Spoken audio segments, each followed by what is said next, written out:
delivering are the packages that he did not deliver The day because he before. killed Athena. Yeah. Yeah.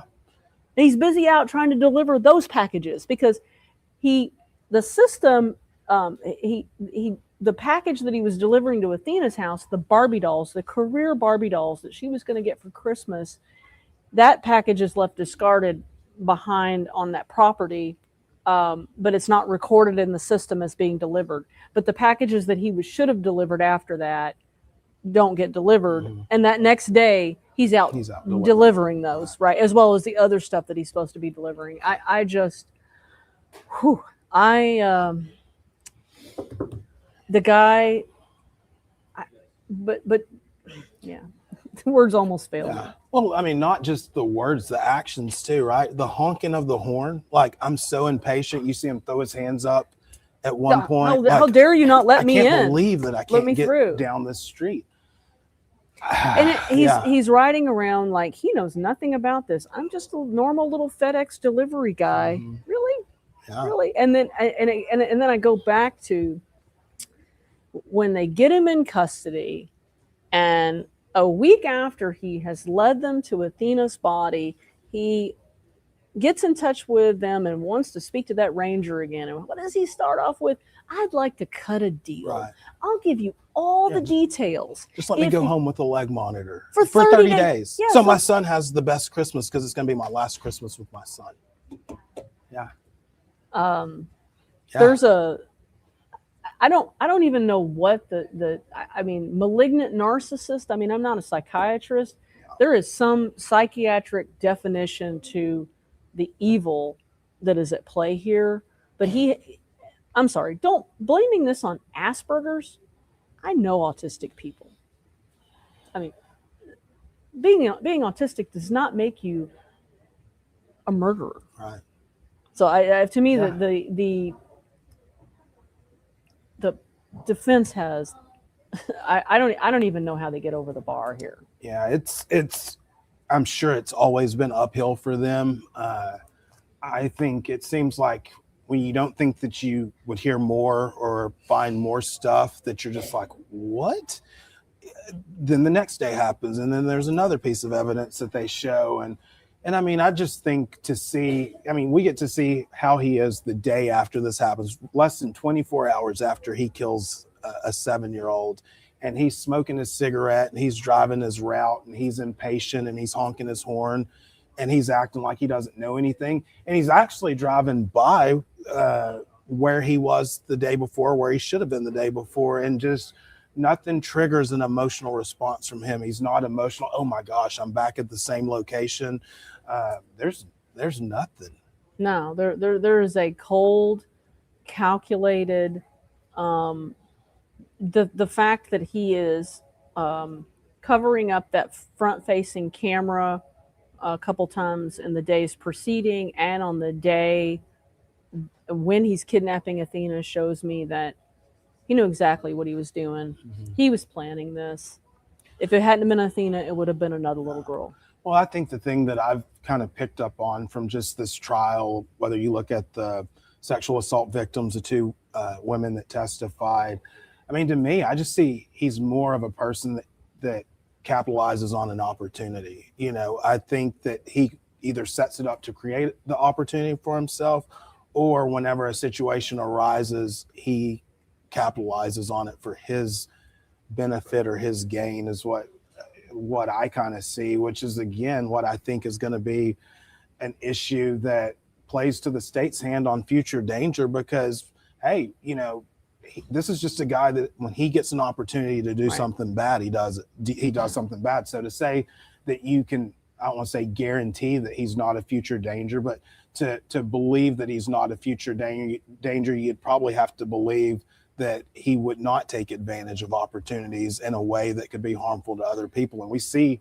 what his thoughts are on other people, and it's really not much. It's more about what he gets, what he does, what happens to him, and not necessarily the rest of the people in his community or around him. Well, you look at even the letter that he writes to Athena's mom, I mean, to her parents, you know, basically saying, you know, how sorry he is, but then it's all about how, oh, poor me, my life. And that, FedEx wasn't treating me nicely, Mhm. and all these things, and then he also writes a letter to the detectives where he claims that there's this man with a rifle, and the man with the rifle is the one that really did it, which is a completely different story than Zero, of course, Right. because before it was Zero made me do it. Right. So it's all that. So I've been looking at questions in the chat. Somebody asked, "Is Dad taking the stand?" The dad has already taken the stand. He was our first witness at the start of this morning. Right now, the jury's on a break. We've been watching these videos from this delivery truck. These are videos that either precede like the days before, or one part of the video that we saw is from showing him covering up the camera on the day that Athena's kidnapped, and then of course the day after, where we see this encounter where he's just out delivering packages and he encounters someone on the road, and the road is blocked, and when he doesn't get let through, he's just upset, clearly. Sure. So we know that while we're so of course they're on a break, but we know that eventually this morning they're going to play that hour plus video in the courtroom of where Athena is kidnapped or murdered. Again, that will not be live streamed. During that time, Keith and I will be here, and we're going to replay the father's testimony, and we're going to replay the mother's testimony. We were trying to decide kind of how during that time how we could fill the gap, and so we're going to replay that testimony, because I think people, as hard as it is to listen to, again, it is where the rubber meets the road. And it seems like it's definitely of interest to the viewers as well. A lot of comments wondering about the dad's testimony or the mom's testimony. And so I think that that'll be something that they will be able to see if they've already missed it. Keith, somebody asked, do you think he might have done something like this before? I don't know. I'm pretty sure that the Ranger Espinosa and probably some of the investigators have probably either question that or look to see if there's anything that would show that. I just don't know. I mean, I don't know if we'll ever know if it's happened before. Yeah, well, and one thing I've talked about with the other guests, and we've talked a little bit about it this morning, is that videos like these didn't exist before. When I first started as a crime reporter back in, dating myself, 1995, 1996, that realm, at the Pasadena Citizen, and just outside Houston. None of this existed. You didn't have, there was no dash cams, there was no body cams, cell phones. I didn't even have a cell phone back then. And so you think about this case, does Tanner Horner get caught? And I don't know how you feel about this, but I think there's a high likelihood that he gets away with it. It definitely doesn't get solved as fast as it did. And maybe it is one of those deals that he might have gotten away with it. I don't know, because, at some point, depending on if they find her body, how they find her body, if there could have been some sort of insight after examining it, then maybe. But yeah, I mean, it definitely is a more compelling case now, because you have the video evidence, you have all these things that maybe you wouldn't have had before. You get to see exactly how he was leading up to that. You get to see his preparation leading up to this. You get to see his internet searches. You get to see his internet searches. You get to see all the things that this guy's into that maybe he doesn't tell you that he's into, but when they start looking at things, they can see that BDSM and all these other things that don't fare well. I had to look that up. I was like, exactly what is that? Yeah. All those things that maybe he's not going to tell you, but you see it now because of this, all the forensics and all the newer technology and everything. So it's definitely a different case if he is apprehended 20 years ago, if this happened. It's a much more circumstantial case. Sure. Because I don't even know, 20 years ago, do you really have DNA? You don't. I mean, 96, so. Like when it was just come, I think 90. Well, that 96 is 30 years ago. Well, I think it was coming onto the scene and still being fleshed out and everything like that. So, I mean, and you don't have a lot. and the DNA is so minuscule, right? And in this particular case, the DNA on the swabs is so I don't even know if you really get DNA that you could match him to, because like the YSTR testing, that wouldn't have existed back then. Right. YSTR testing is very, very new. I don't know when exactly it came around, but I feel like that's within the last decade, right? I had a case where we used YSTR whenever I was in the DA's office, and I left the DA's office in 2014. So that's 12 years. And so probably 15 years ago, maybe. But I, more than a decade, but still newer. Okay, so I've been watching your questions here in the chat, and so somebody asked, "Do you think Athena's parents will speak again?" It's possible, at some point. Once we get through punishment and the jury makes their decision, they'll have presumably victim impact statements, and it's possible that they will take the stand again. It's also possible we could hear from other family members or friends. I mean, I would assume they definitely, especially mom, I would definitely think that she's going to probably have a statement to give in victim impact. So I definitely think that you will hear probably from her. And like you said, maybe some other family members that'll be able to say something that's after he's sentenced. It's not before he gets sentenced to whatever that sentence is, that they will have an opportunity to say and speak directly to him. In guilt, innocence, and punishment, they're testifying, but they can't ask him questions. They can't talk to him directly. I say that mom, whenever she said, Athena loved everyone, and everyone except for one person loved her, directing that kind of sort of to and the also about the defense shirt and those things. But that would be a more appropriate time where they're actually able to voice, whether it's disdain, whether it's forgiveness, whatever is they think of, whatever they want to say to this defendant, they'll be able to do that at the very end.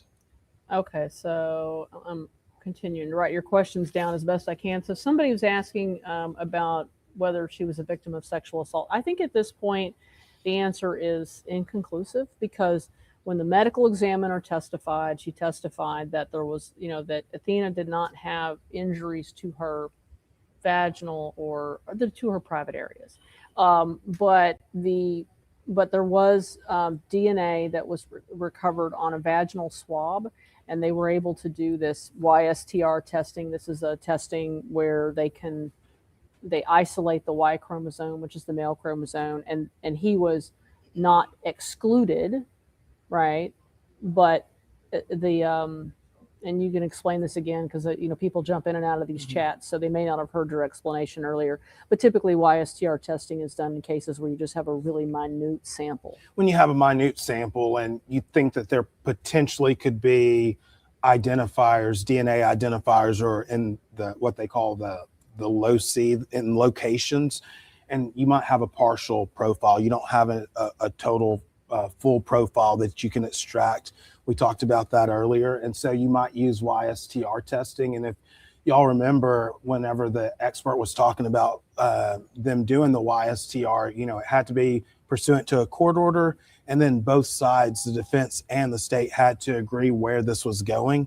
And it's because when they do the YSTR testing, whatever that sample is that they're examining, it usually destroys it. And so what you don't want, and what they didn't want in a death penalty case, is for it to get sent to some lab, and then later the defense say, I wouldn't have wanted it to be sent to that lab. I would have wanted it to go here. So they had both sides agree to where it would go, because once that thing got tested, it was no more. And I think that the expert talked about it was going to destroy the sample. And so there would be which is no probably why we testing. heard that testimony. Right. Maybe. Right. Somebody asked, could the water she was in have impacted the sample? For sure. Because she's in the water for about 3 days. Right. I think so. Well, we don't know how long she's in the water, because it's possible he could have moved her. We don't really know. Right. But anyway, go ahead. Well, I think so. You've got water coming in contact with her body. She's naked when she's recovered. So, I mean, I think that all of those things could be factors into how much DNA they were able to recover. The fact that they were even able to do YSTR or find some That's evidence. almost a miracle. It's almost a miracle. So it definitely causes impact. I think that the forensic examiner, I think she testified to the impacts that when you don't have someone at a particular scene where the death actually occurred and there's movement and things, that it does affect what evidence is recovered ultimately off of that body. Okay, folks, we just got word. Zeke just told me in my earpiece that they have started the video, the one that we cannot stream. That's the video where you see where he kidnaps Athena and Rebecca Lopez, our senior crime and justice reporter, and again Terry Bentley Hill. They are in that courtroom, and when the video is finished, they will come out and describe for us what they have seen and heard. And I really think, based on what we've heard, that they will rest. I think they're going to rest after this. So we're going to start. So while we wait, because I know you guys are interested in rehearing Athena's mom and also her father. Let's start off with Athena's mom. This is about, I think it's about 40 minutes. And we're going to, Keith and I are going to listen to it. Zeke, are you able to, do you have it up yet? Oh, it's okay. Are you, and I'm see, guys, you've seen a little bit of the sausage get made here. Can you put something on the super that lets people know that we're replaying something, that this is not live, this is actually we're replaying something? So, oh wow, it's small. I'm old and blind. Okay, now I see it. Okay, all right, maybe make it I don't know if we can make it a little bigger. Just feels like, yeah, I can see that previously recorded, I think, is what's going to show. But okay, so let's go ahead and start it and take a listen to Athena's mom, Maitland Gandy. We one in the restroom, so.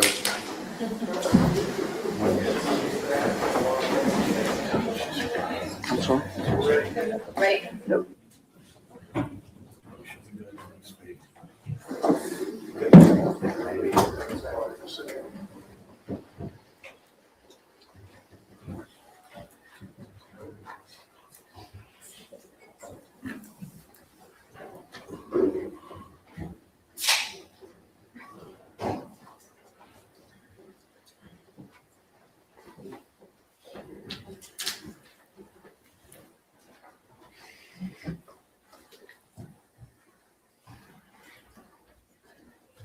Everyone may be seated.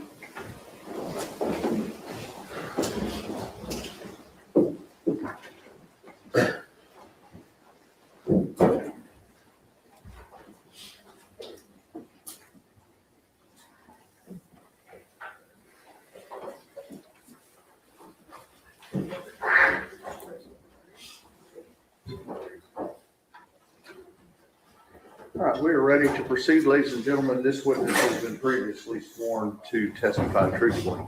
Mr. Statement. Thank you, Judge. Ma'am, we've seen you sitting here in court since this case started. Would you introduce yourself to the jury? My name is Maitland Gandy. I'm better known as the mother of Athena Presley Monroe Strand. And I'm going to show you something that's been admitted already in the evidence. Would you please? Yes.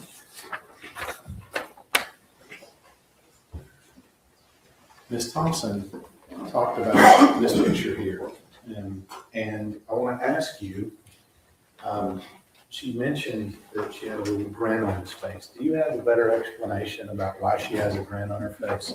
I do. So this was taken about a month before she was murdered, and we were at a Mexican restaurant in our hometown, and I wanted to get a picture of her and her baby sister, my baby sister, all together. And she stole an orange from my drink, and she had it in her mouth to look like she looked like a little monkey. And I took the original picture, not noticing the orange in her mouth. And then, of course, being the mom that I am, I said, Athena Presley.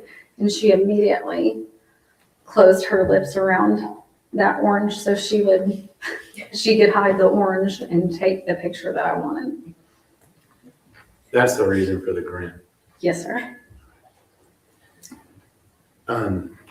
You said this picture was taken when? About a month before she was killed. Let me show you another picture that's been admitted into evidence. And I think we've seen this one. When was this picture taken?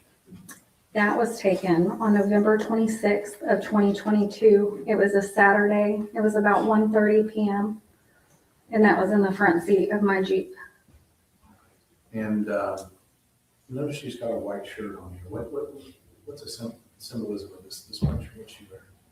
It says, "We are family 2022," because we always had matching fall pajamas for Halloween and matching Christmas pajamas. It was a part of our holiday traditions.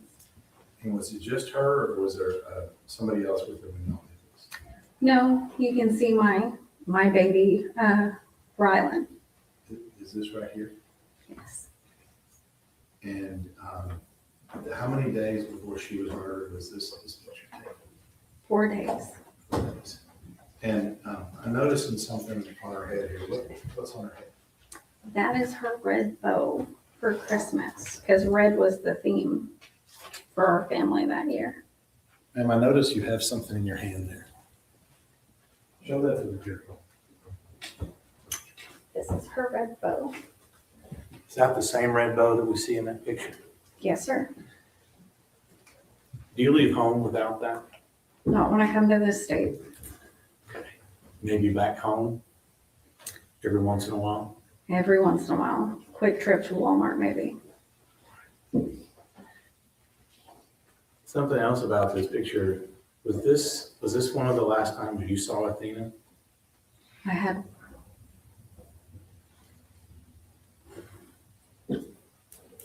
a little bit more than 24 hours left with her. I just didn't know it at the time. And we heard from Ms. Thompson that Athena was living here for Yes. a little while. And I guess that little more time is the time it took you to get from where you were in Oklahoma to the meeting spot with Jacob. Is that right? Yes. And I say Jacob, who's Jacob? Jacob is Athena's daddy. And where do y'all normally meet?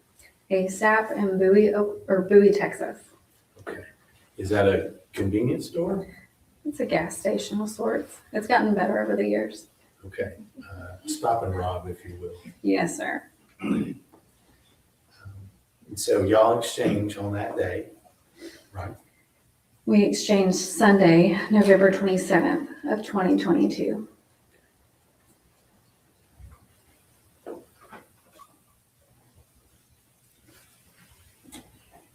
You remember the last thing you said to Athena? I told her that I loved her and that I would see her on Friday.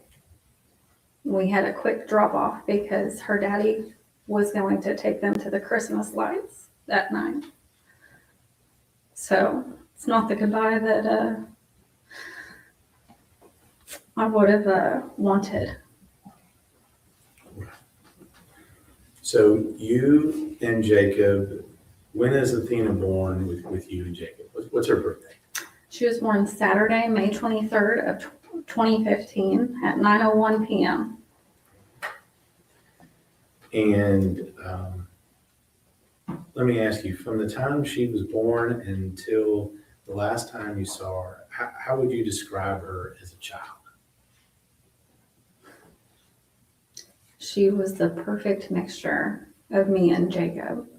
She loved to wear her pretty princess dresses, but at the same time, she would play in the dirt in those same pretty princess dresses. And she was free and she was wild and she was bright and she was loving. She wanted to be loved and to give love, and that's it.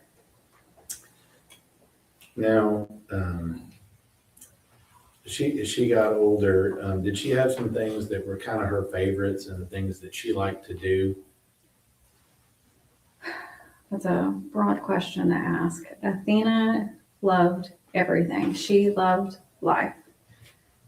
We like to watch movies together. It was very common for us to have movie nights, popcorn and candy. It was very common for her to want to ride her horse with her Aunt Kate. It was very common for her to want to do anything outdoors with her father, so long as her father was around. She watched him butcher animals. She watched him clear property.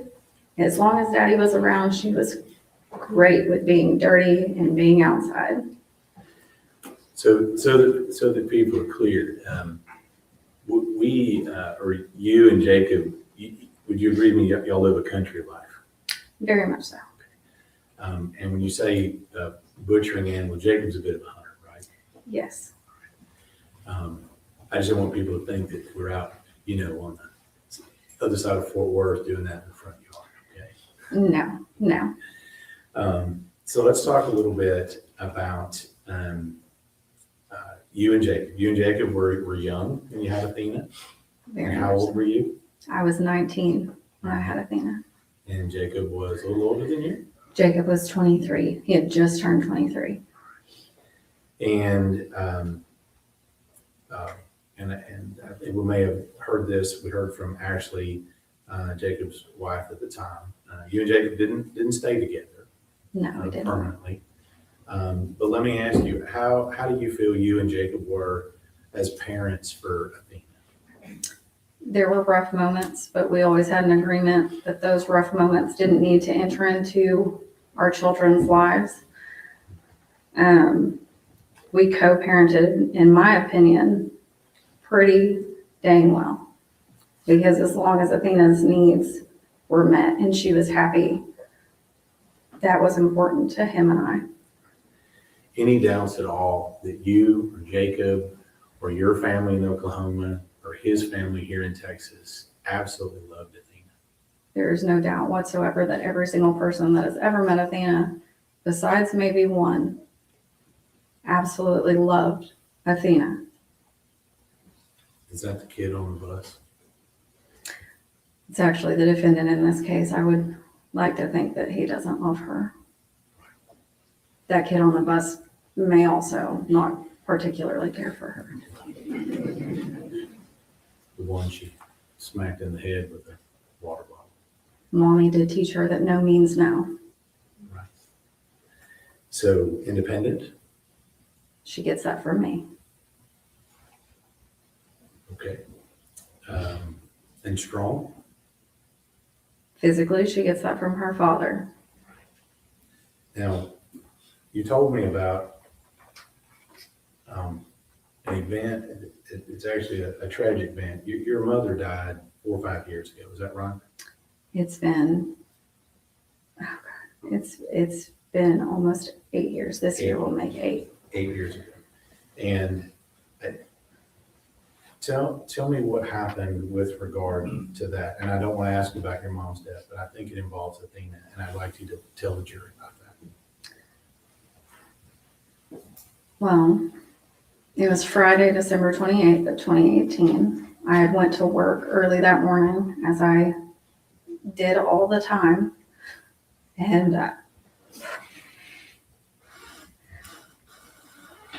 my mom wasn't supposed to die. She was just fine, but she used to keep Athena for me whenever I went to work. And she just died. But Athena, being Athena, I don't know how she knew. I didn't train her. I didn't teach her what death was. She hadn't had death in her life. But she ran out to my Nana's house, which would be her great-grandmother. And it's about an acre away. Each of these houses are on about an acre. And she went and got help. And the only reason we know that is because there's a Ring camera outside of the house. And she just kept telling my Nana, Grammy's dead. my Nana, being my Nana, didn't grab her phone before she left the house and couldn't get into my mom's phone because it had a code on it. So she sent Athena another acre away in the opposite direction to get more help. She was only 3.5. So at 3.5 years old, she's toddling herself all over the place to try to help your mom. Yes. Next to me, pretty positive my mom loved her more than anyone else in this world did.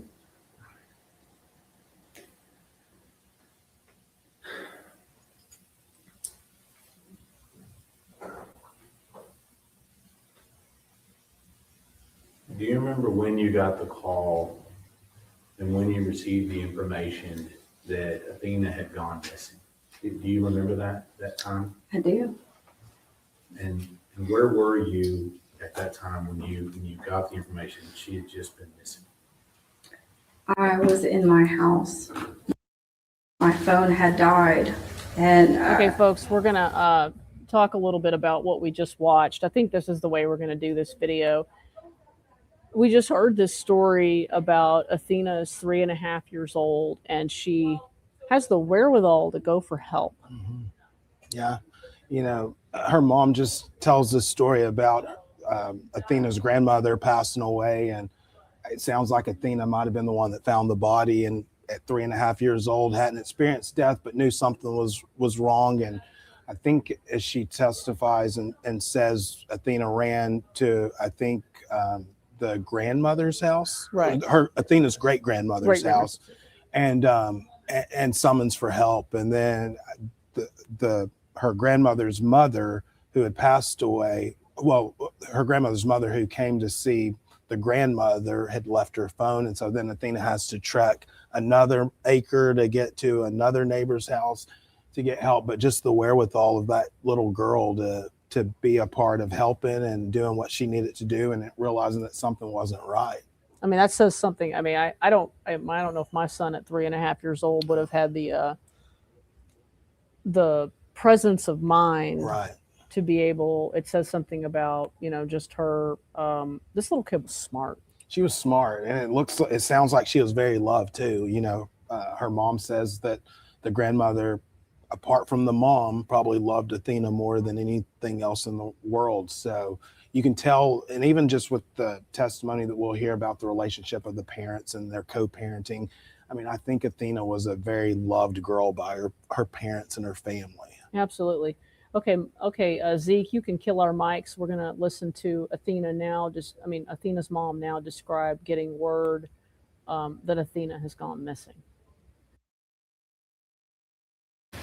Jacob called my little sister, who was too far out from me. So she called my older sister, and my older sister came banging on the door like you would have thought the house was on fire. And I opened the door and she said, Athena's missing. And immediately I said, no, she's not. So I went and got my phone, and Jacob's name popped up on my phone. So you knew something was not right. Yes. Now, how far is it from your house in Oklahoma to County Road 3573 that we've been talking about? Typically, it's about a 2-hour drive. And how fast did you make that drive on that particular day? I made it within 45 minutes. Now, let me ask you, did you go straight there? Or did you have a stop along the way? Unfortunately, I let my car run pretty clear out of gas, and I said that I would get gas before work the next morning. So I had to stop and get gas in Comanche. And so then you found your way this direction. Yes, I did. Some people will say that moms know when things happen. Would you agree with that? Yes. How do you know something wasn't right?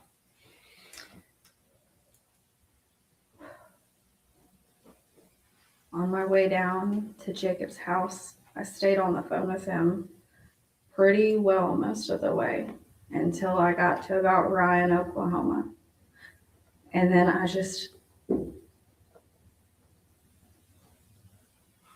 it felt like I was dying. I couldn't breathe, but I knew I had to keep going. I almost tapped the brakes because I thought I was having a heart attack. But I just told myself that if I kept going, it would be okay and I would find her. So when this mama can get there, it's gonna be okay. Yeah. You get there, Athena's still missing. Yeah. What do you do in that time period between when she's missing and when we find out what happened? What do you do during that time period? When I got there, an officer asked me who I was. I told him I was Athena's mom. He directed me back inside my Jeep and told me that they were bringing dogs out and that my scent could throw the dogs off. So I had to stay inside my Jeep. And then during those next 2 days, what are you doing during those next 2 days? At 4:00 in the morning on Saturday, December 1st, an officer had told me that they had taken away the dogs and I could get out of the vehicle. And I asked him, can I search myself? He said, yes. So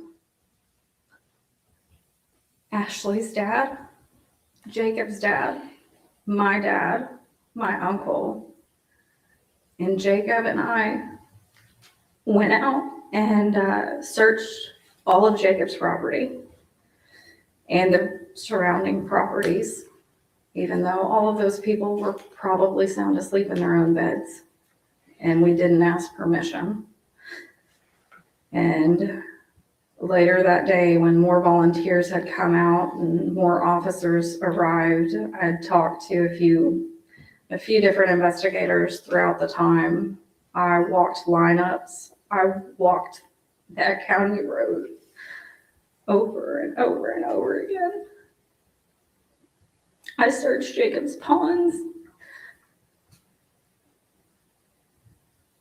but she wasn't there.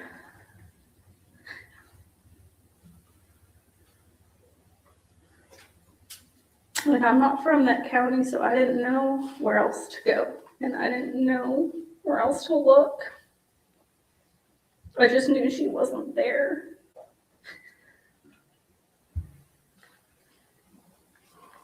Heard from Sheriff Aiken that he had a meeting with you and Jacob, actually, and some of your family members at a church in Cottonville.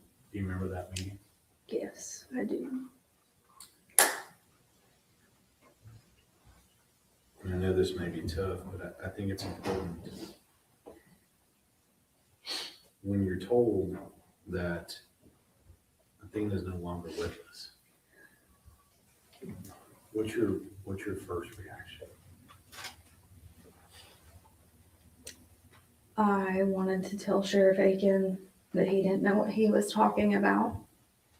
I asked him if I could confirm that that was my daughter, and he told me no, because she looks too bad. And I went into a place of denial. I stopped breathing and I started to black out as I heard Ashley screaming. I knew it. I knew it was him.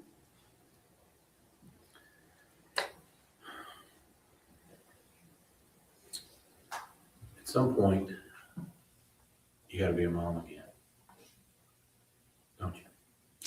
Yes, sir. Okay, so we are listening to what I would call the worst moments of this mother's life. I mean, there's many horrible worst moments, but these are among the worst. Getting the word that Athena is missing, driving down from Oklahoma within 45 minutes, which is, I mean, I don't know how fast you'd have, running out of gas and getting there and, being told that they can't search yet because the dogs are going out, and then searching the pond, and then being told by the sheriff. You just feel this mother's pain. You feel it. And what she says, and just the sheriff telling her, hey, you can't come out because your scent might throw the dogs off and everything. And so with that, by the time that they call the dogs off, it's 4 a.m. And she says that she and Athena's dad and his dad and other family members then start doing their own search, and they start walking the property. And she talks about not being familiar with the county, but walking everywhere that she figured she could. And she checked the ponds, and then she didn't know what else to do after that. And I just couldn't imagine, 4 o'clock in the morning, it's dark. You don't know what you're going to come across, what you're going to see, what you're looking for. Just the anguish of everything that this mom had to go through. I couldn't fathom it. Well, and you can't wrap your mind around, I mean, at that point, she can't yet wrap her mind around, up until the time the sheriff tells her she knows something. Obviously it's quickly becoming clear that something horrible is happening, but to wrap your mind around the fact that someone has snatched your little girl and killed them. I can't even imagine what would go, how you would even come to grips with that. Right. That's just unimaginable. Right. And she says what her first thoughts or first things that she says to the sheriff is that you're wrong about this, or surely this isn't right. And wants to see her. And then they tell her, well, you don't need to see her. You can't, because she just looks too bad. I mean, I couldn't fathom or imagine the pain that mom would go to. And she then said, and I quickly was in denial leading up to that and everything. So yeah, I don't know. I don't know if it gets any worse as a parent, really. If there is something worse as a parent, I don't know what it is. I don't either. Okay, folks, we're going to continue listening to this video. Next up is going to be Maitland Gandy describing going to that funeral home and seeing her daughter's body for the first time. So let's take a listen. At some point, you got to plan a funeral, don't you? Yes, sir. At some point, you got to see Athena for yourself. Is that right? Yes. Did that happen? Yes. On Tuesday, December 6th of 2022, I was allowed to see Athena for the first time. I went in about an hour before I'd actually told Jacob to show up, because I didn't know what she would look like, and I didn't know how bad it would be. And I didn't want him to see our daughter like that. So I went in around 8 in the morning with just my dad.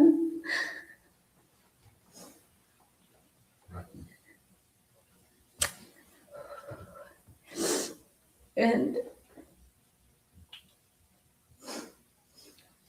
her ears were messed up. And she had incision lines. And her chin was scraped up. And so we put her in a hospital gown because I didn't have clothes for her. And she was naked. And I searched her body looking for any reason that wasn't my baby. And then we did her makeup so Jacob wouldn't have to see the discoloration and how bad it was.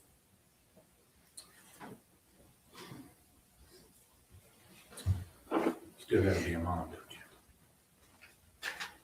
don't you? Yes, always. Always.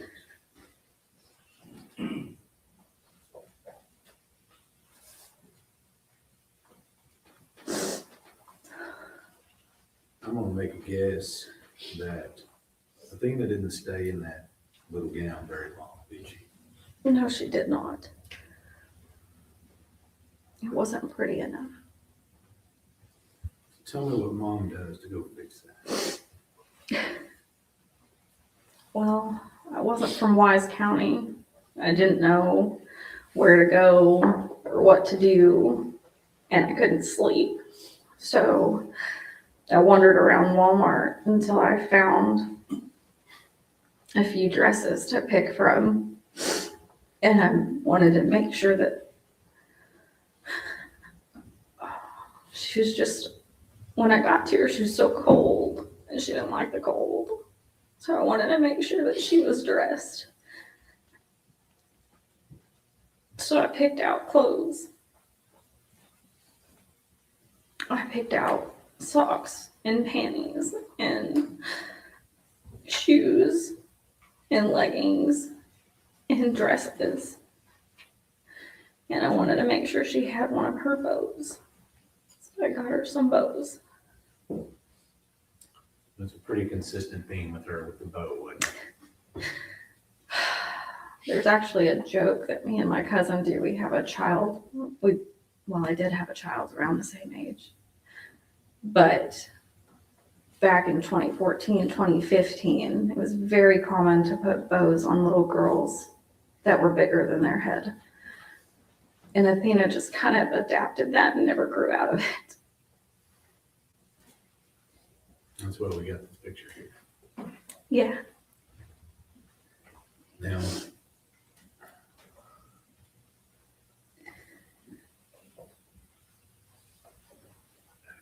do you have another daughter? I do. And what's the age difference between your other daughter and Athena? 4 years and 7 months.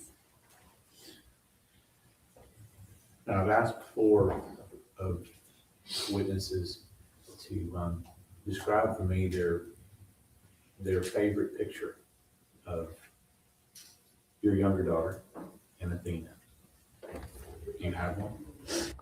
Okay, so we're going to stop it right here. We want to talk about this scene, this moment.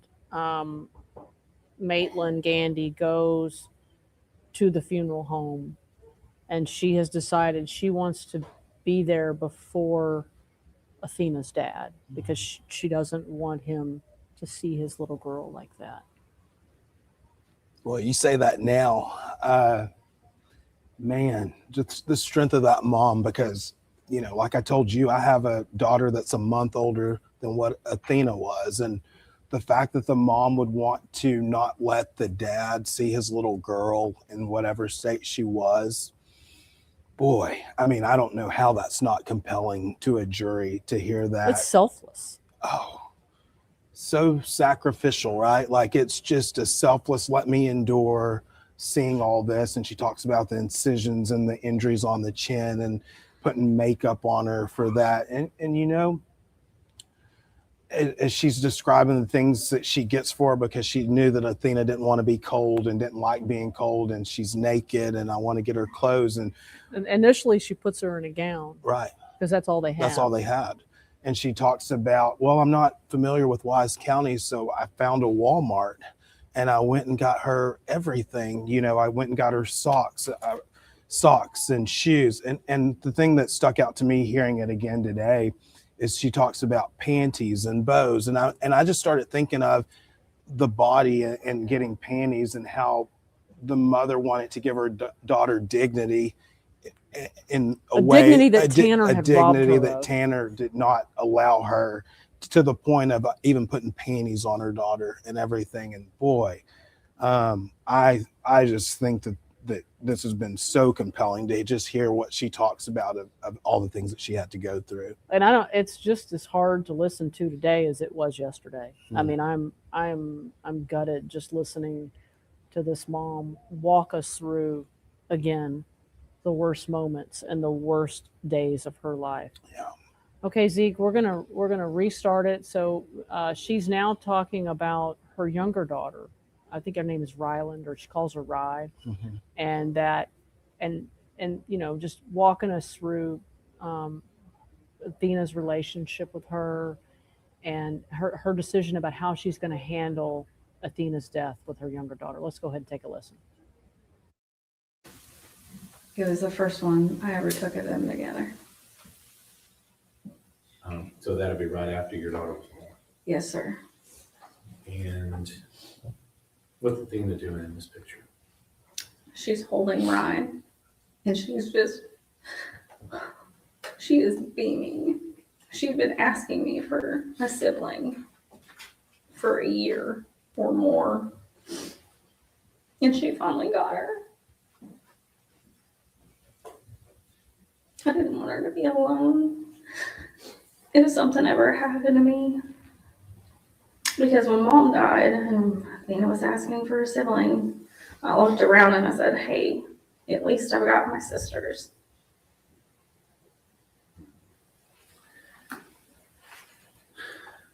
Let me ask you about your daughter. How old was your second daughter? Athena was your first. Yes, she was. She also Jacob's first too. Yes, she was. And how old was your second daughter, Rylan, when Athena was born? When Athena was born, I want to get this exact. When Ryan was born, Yeah, when Ryan was born, how old was Athena? Athena was 4.5. And then when Athena was killed, how old was Ryan? We had Athena's funeral on December 9th of 2022. I got her ashes the next morning on December 10th of 2022. And that was also Rylan's 3rd birthday. And I brought her sister home. It just wasn't the way I was supposed to.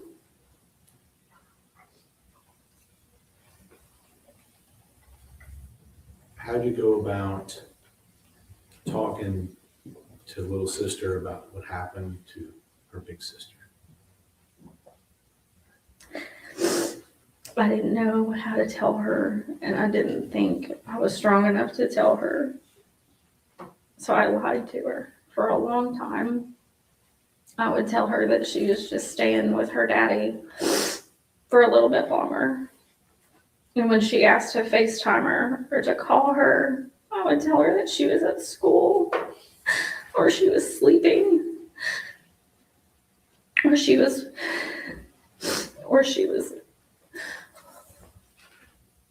I'm sorry.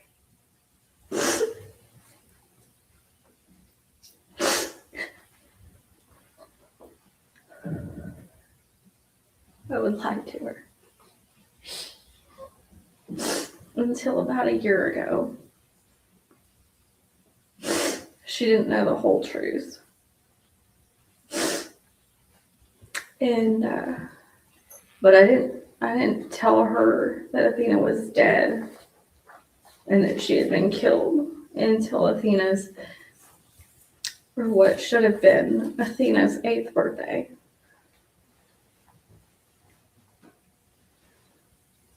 So let me ask you about that. Today, how old would Athena be today? She would be 10.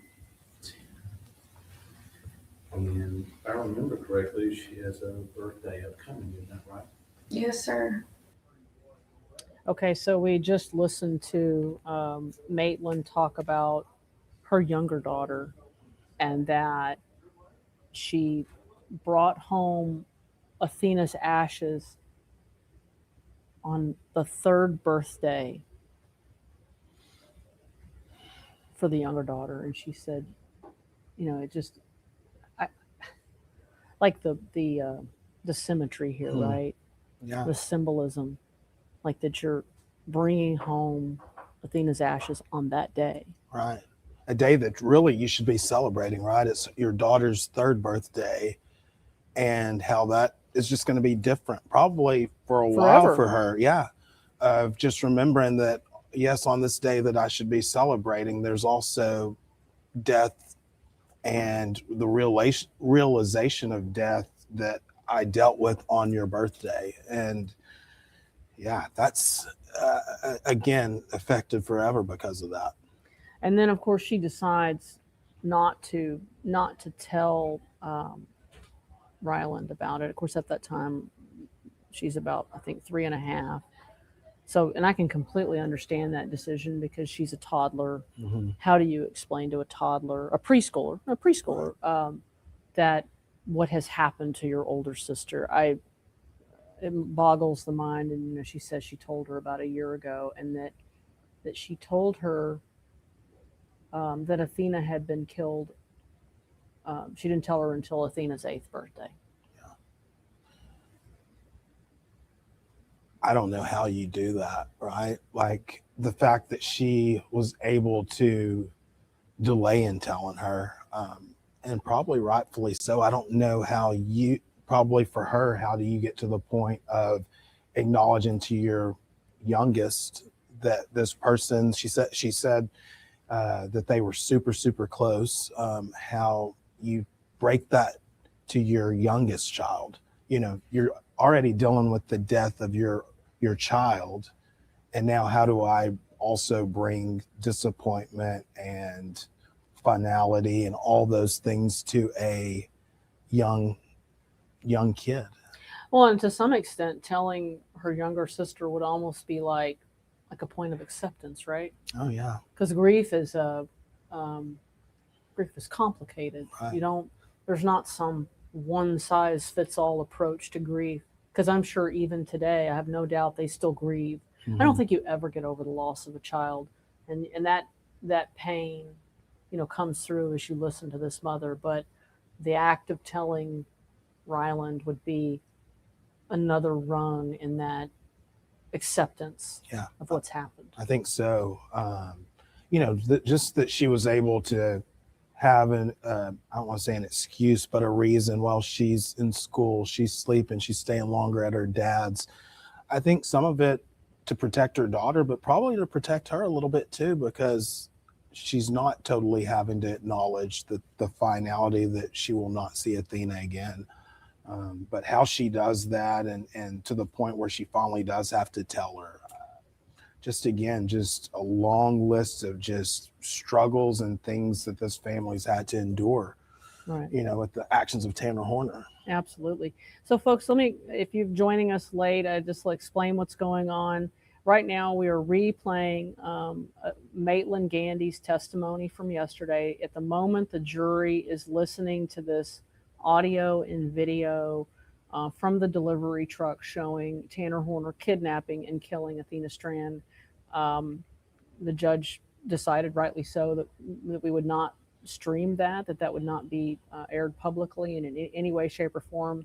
Rebecca Lopez, our senior crime and justice reporter, and Terry Bentley Hill, another attorney, another fabulous attorney, is in court right now. They are watching this, a job that I do not envy them. And when it is over, they will come out.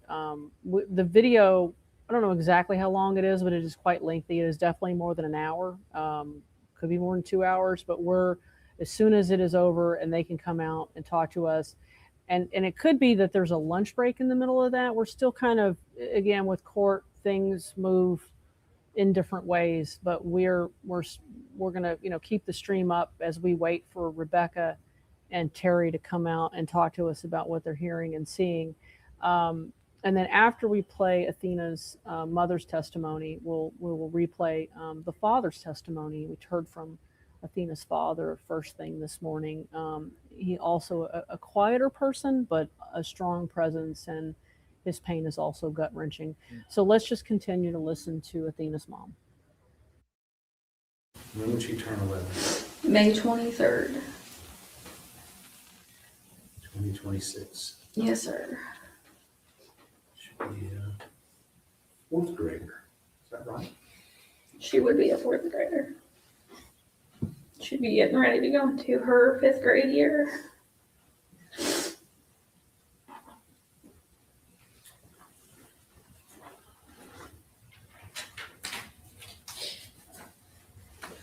During the course of this case, have you ever missed a hearing? One. And why do you make it a point to be at every hearing that we've had in this case?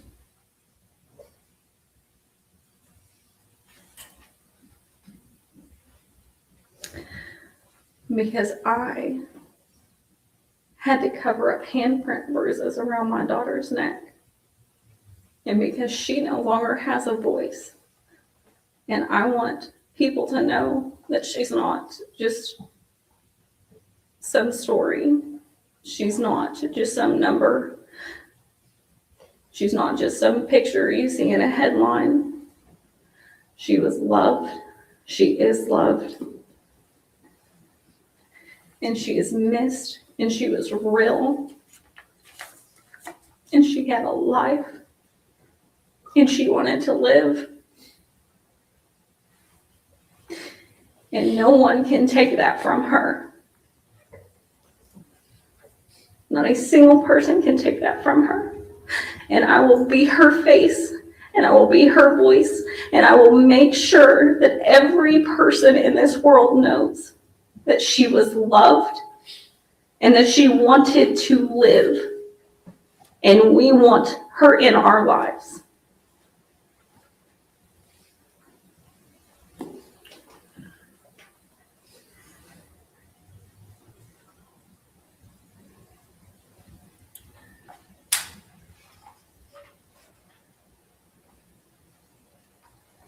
You've been getting evidence, information about this case since the beginning. Yes. And you've been sitting here and you've heard most all the evidence in this case. Yes.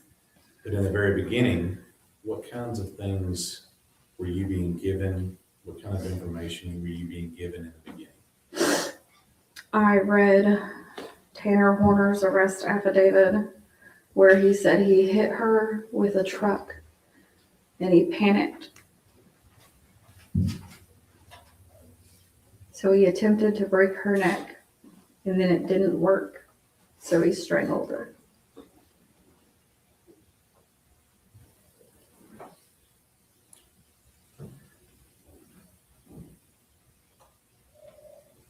Do you have a chance to look at the autopsy or anything else in this case? When it came out, I read it. I drove down here the moment that my attorney contacted me and said it was being released. Got pulled over a buoy for that one because I wanted to read it before the media released it to the public.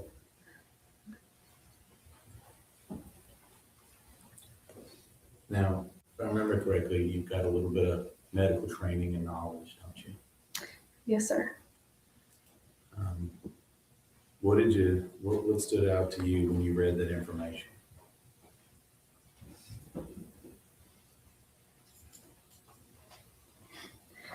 That there were no items of personal belongings listed with her. And that the only thing that was with her was the hands, or the bags around her hands. And I knew that that meant that she didn't have anything on her when she was found.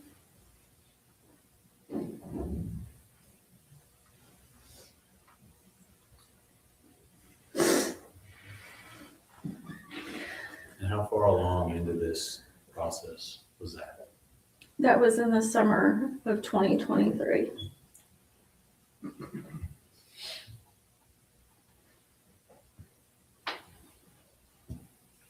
And I'm just going to ask you, how did you react to getting that information in the summer of 2023? I didn't want to believe it. I told myself that I was wrong. I told myself that y'all just do stuff different down here in Texas. And because I'd rather be wrong about that than be right.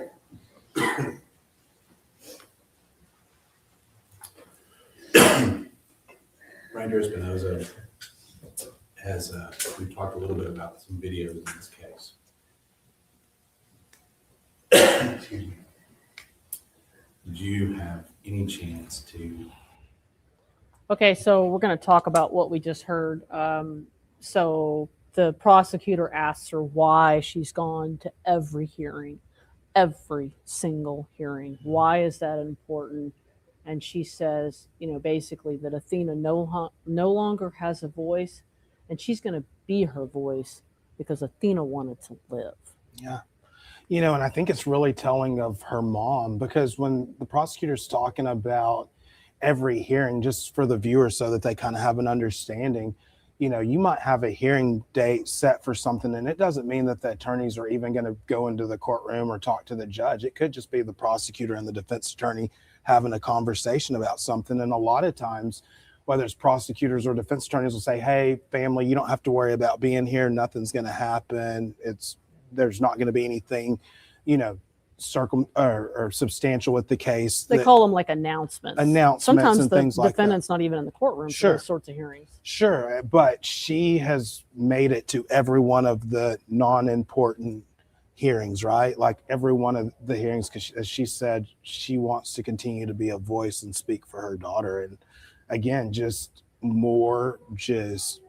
testimony of a mom advocating for her daughter and being the voice of her daughter. Absolutely. And then of course we, hear her, describe this affidavit, reading this affidavit, and then recounting the story, the lie that Tanner Horner told, that he had hit Athena and he panicked and that he'd attempted to break her neck, so he strangled her. And just listening to her even say the words out of her mouth of what Tanner Horner claimed happened. Mm-hmm. Yeah. And I think it's one of those deals that if the offense itself wasn't painful to the family, if the details of all that weren't painful, it's almost like she's saying even hearing the lies or getting additional lies just continues to put more pain in the situation, unnecessary pain that the family shouldn't have to go through. If he was upfront and honest, but no, you're going to spin something or say something else that causes them even more pain, because they see, I guess at that point, she probably, and I would assume that she knew that a lot of it was lying or lies, but what he would say and to what extent he would go to give a story. And then she talked about the autopsy, and she has some sort of medical training, and I'm not sure what that is, but that she drove down and that she is making sure that she gets the autopsy before it's released publicly. And I can certainly respect that. And that, she's struck by the fact that Athena has no items of personal belongings and that it's only the bags around her hands, which means that Athena was naked. And that the bags around her hands would be what they've put around her hands when they recovered her body from the water. Sure. Yeah. So I think with that, this one thing that kind of surprised me was, okay, so summer of 2023, I believe. So we're probably looking at about 6 months later is when she gets the autopsy report. And I totally understand her wanting to read it and hear about it before media and it just public, and she's watching TV and they're starting to talk about things that she didn't have any knowledge of. But her intuitiveness to read it and say, hey, that doesn't sound right. She had no personal belongings. She just had the bags that they put around Athena's hands to preserve any kind of evidence if there was DNA evidence and things like that. And just, it sounds like maybe when the sheriffs told her about them finding Athena, they didn't tell her that everything about the condition that she was in, the fact that she was naked. And so for a mom to read this and then she says, well, then I interpreted that she was naked and that she didn't have anything belonging to her. And I think what you get out of that from her mom is aloneness, the fact that there's nothing that she would have valued, maybe a favorite pair of jeans or a favorite t-shirt or something that she had that she adored or that she loved, but she was discarded as and thrown out or thrown away, as Tanner says. And I just think that just Tossed, really hit her. tossed Away. He used the word tossed over and over and Yeah. over in his interviews with law enforcement. Yeah. So I just think that, again, no parent should ever have to go through that, and in a public manner as well. She's dealing with all this stuff as reports are getting shown, because obviously it's a story of interest and everything like that. But I really respect, again, the fact that she wanted to find out. Let me read this so that I'm not caught off guard whenever this all becomes public. And then just her response to it, you know, when she says, well, maybe y'all do things differently in Texas. You know, I chuckled at that. Yeah, actually. I thought that was one of those things. I get it. But she also then says that she didn't want to believe that was, you know, she thought that because she didn't want to believe, well, that her daughter could be found totally naked with nothing Because of he her own robbed her personal of even her belongings. clothes. Right. Okay, so we're going to continue to listen. Right now, the jury is listening to this audio and video from the delivery van when he kidnaps and kills Athena. Again, we're not streaming that per the judge's order, and also rightfully so. As I've said repeatedly, Rebecca Lopez and Terry Bentley Hill are currently listening to that for us. And when they either have a break in it or they finish airing it, then they will come out and talk to us about what they've heard and seen. So let's continue listening to Athena's mom. View or look at any portion of any videos in this case? I did. How much of it were you able to look at?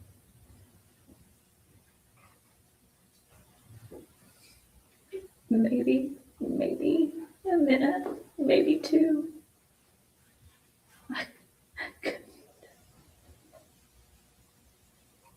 I can't.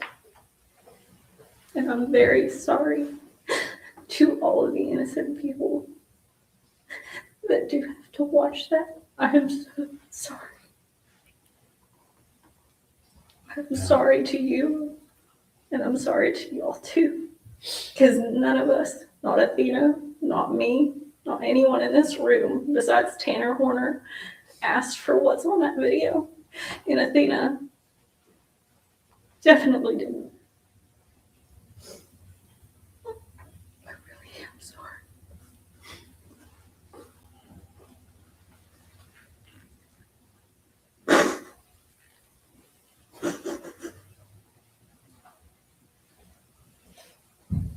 We've been here a little over a week and a half.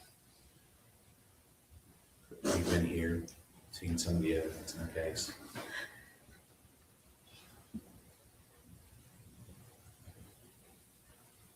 What is it that sticks out to you? What do you want to know? I know it sounds stupid, and I know it sounds selfish. I know he will never tell the truth. But I want to know where my daughter's shirt is. I want to know everything, but he won't tell me that. And I highly doubt that he cared enough to pay attention to when my daughter took her last breath. Because I brought her into this world, James. And I know when she took her first, I was there for that. I was there when she took her first steps and said her first word. But I wasn't there when she took her last. So I want to know where her shirt is. Because maybe he could give me that much grace.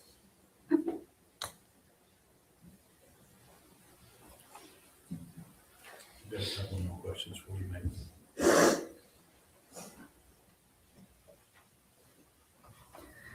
Athena stood in your life, didn't she?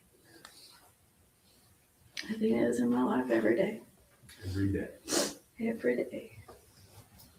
And I think I would be missing something if I didn't point out that you tend to have an affinity for a certain color. Would that be right? For her, yes, sir. And is that Athena's color too? This is her favorite color. Yes. Not mom's favorite color. No, sir. Um, you keep her both. You got your pink. Yes, sir. Do you talk to Athena sometimes? I talk to her every day. What do you say to her when you talk to her? I tell her that I'm sorry, that I wasn't there to protect her and to stop him. I tell her that I love her. And I talk to her about Rye and what she's doing in life and how much she loves and misses her. And I tell her about you and about Pat and about Michelle and about my attorneys and how y'all are working really hard to make sure that she's not forgotten and that she didn't just die and that we'll get justice for her.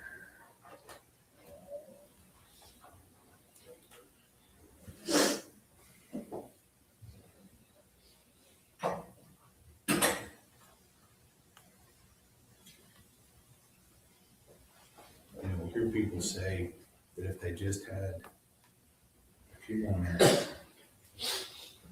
to talk to somebody that they no longer have. You heard that before? I've thought about it a lot. I'm asking.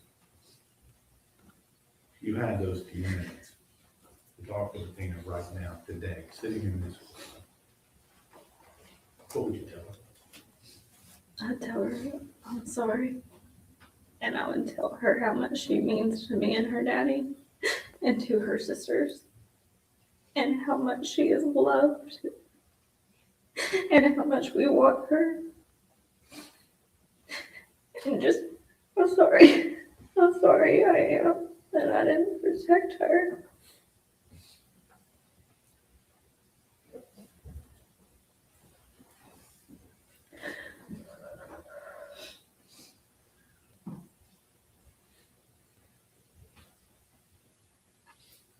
I know how hard it was being here, Madeline. And I want to thank you for being here and opening up your world to us today. That's what it's Cross-examination. Ms. Gandy, I'm very sorry for your loss. I'm not going to ask any questions today. Thank you very much. May this witness be excused. Thank you.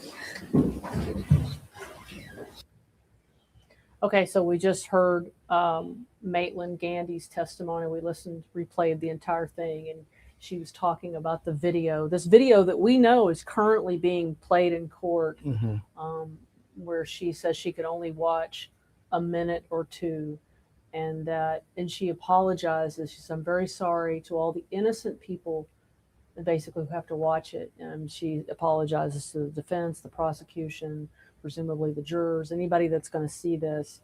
And then she talks about how that is essentially addresses Tanner Horner, that he's the only one behind what's on that video. And it just, that's hard. And then of course she goes on and but go ahead and talk about a little bit of that. You know, what really hit me with her was that, and as she says that I'm so sorry, and you can see that she's emotional, and I can't imagine even watching a minute or 2 minutes of it.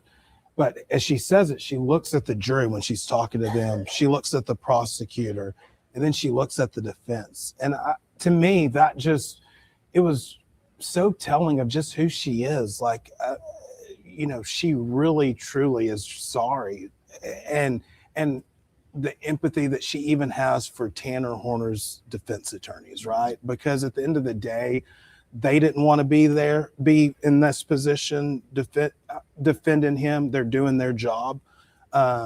But the fact that she would even respect, hey, I understand you're doing your job and I'm apologizing to y'all because you shouldn't even have to see this either. And she says the only person that really wanted this to happen was Tanner Horner. And it's his handiwork that is making everybody else have to suffer go through and go this. through all that. Yeah. And then she goes on and, the shirt. That might have been the thing yesterday that broke me the most. I mean, a lot of it broke me, but listening to it again, the whole thing just is hard. But the desire to need to know, where is my daughter's shirt? I think just anything for regarding her daughter, right? Like anything that would be a tie to her and her daughter. Would you give me the grace to tell me that, to show me that?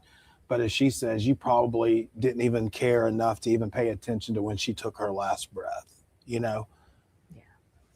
Again, just that mom and her strength, her quiet strength. You can see the fierceness underneath her too. Mm-hmm. But if a jury doesn't just love her, respect her, appreciate her. I love her. Yeah, it's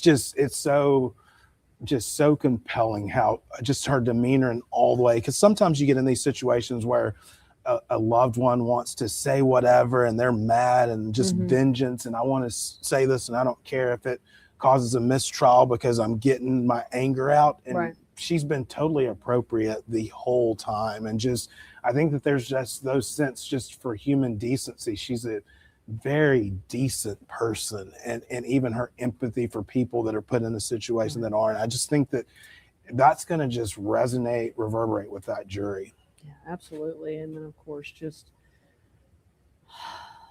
what she tells her. I tell her that I'm sorry, that I wasn't there to protect her and stop him.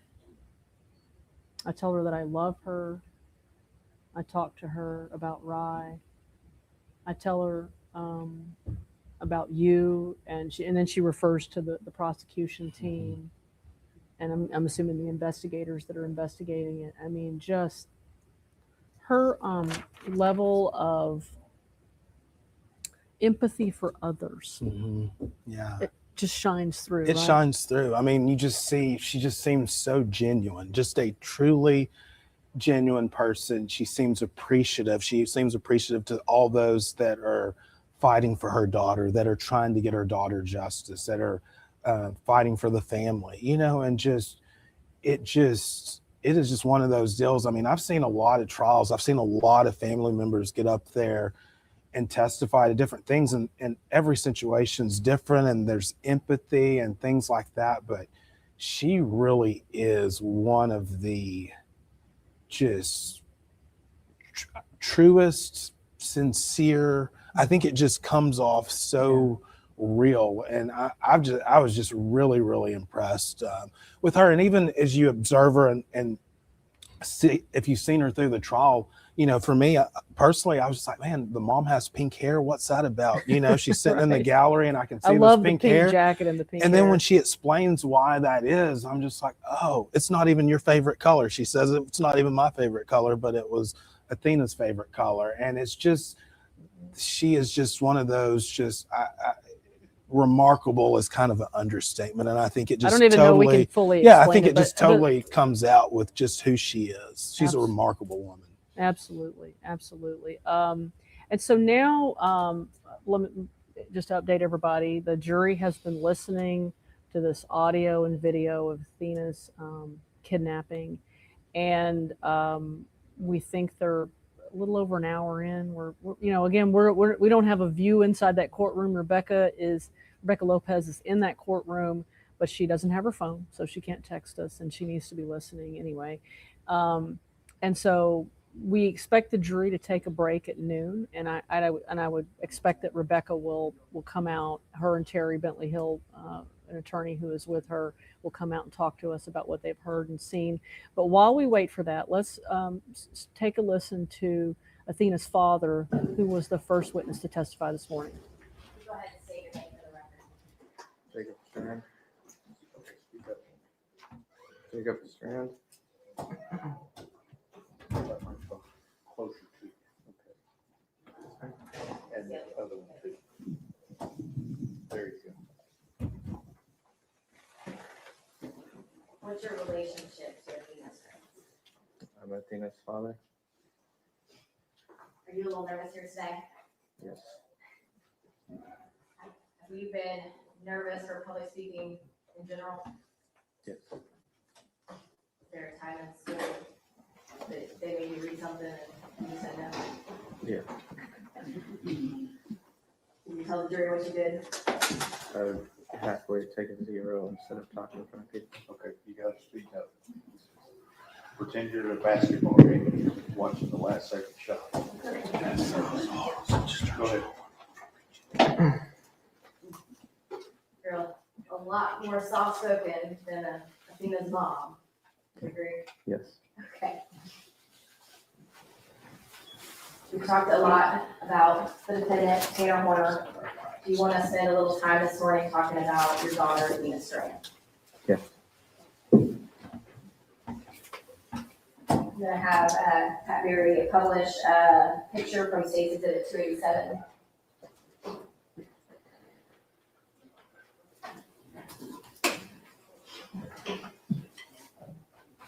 Do you recognize this picture? I do. Is that your daughter? Yes. Can you tell me what day that picture was taken? First day of school. What grade was she in? First grade.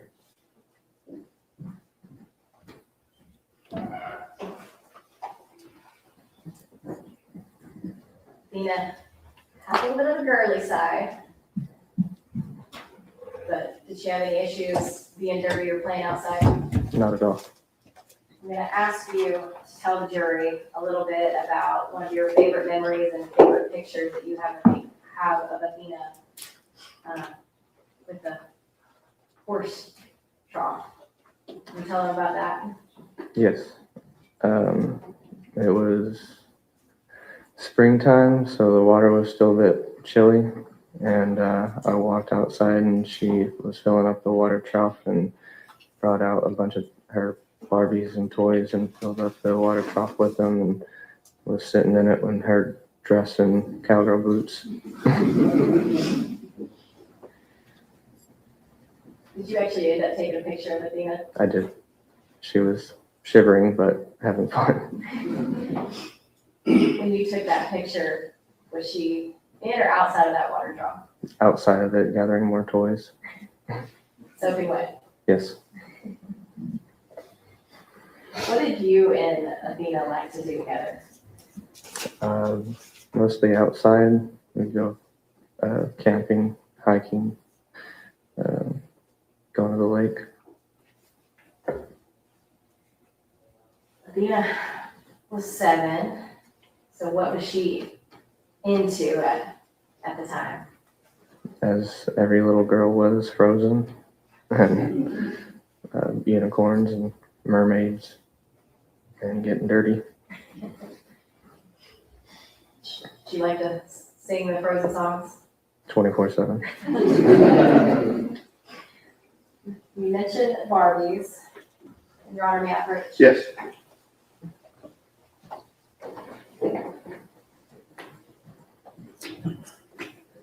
I'm showing you what has already been admitted as, I think Exhibit 153. I believe. Do you recognize these? I do. Was this Athena's Christmas gift? Yes. Is this the last thing that you'll bought for your daughter? Yes. Your Honor, can I publish these to the jury? Sure.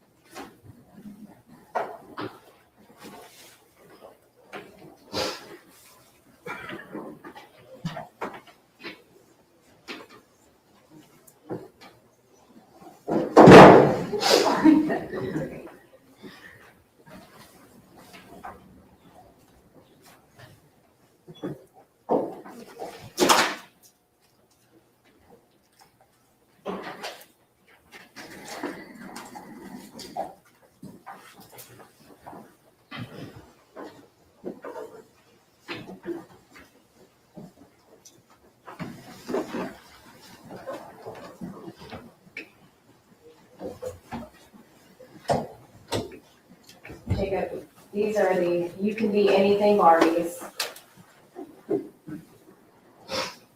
Tina did not get that opportunity. She went missing on November 30th of 2022. Can we talk about that day? Yes. How was that day for you when it started? It was a good day. Went to work and came back a little bit after they got home from school. Did you see Athena when she got home from school? Yes.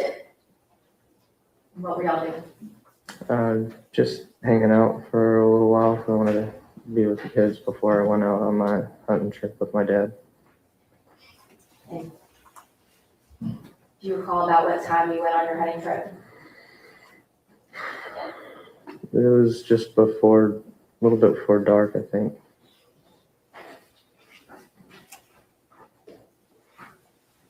When you were leaving, did you say bye to Athena? Yes. Can you tell the jury about that?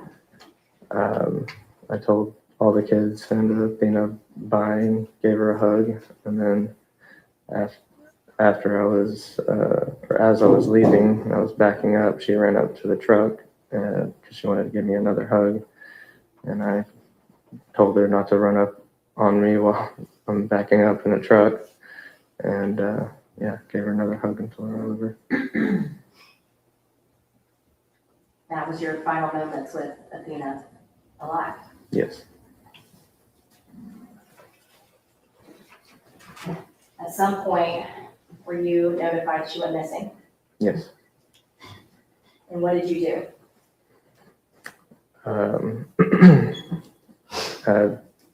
I was, of course, a little nervous, but I thought maybe she was just playing hide and seek or something because she was really good at that. Thank you. Told me a story about her hiding in a closet somewhere. Where was she hiding? Yes, we were all playing hide and seek, and she hid in the linen closet with everything in front of her. And we were searching for like 20 minutes. So when you first got notified, you thought she was hiding? Yeah. Did you participate in searching for Athena? Yes. Can you tell us about that? I searched each day whenever they let me, and I thought maybe I'd be a little bit better at it because I've been on that property since I was 8 years old, and I know the woods like the back of my hand.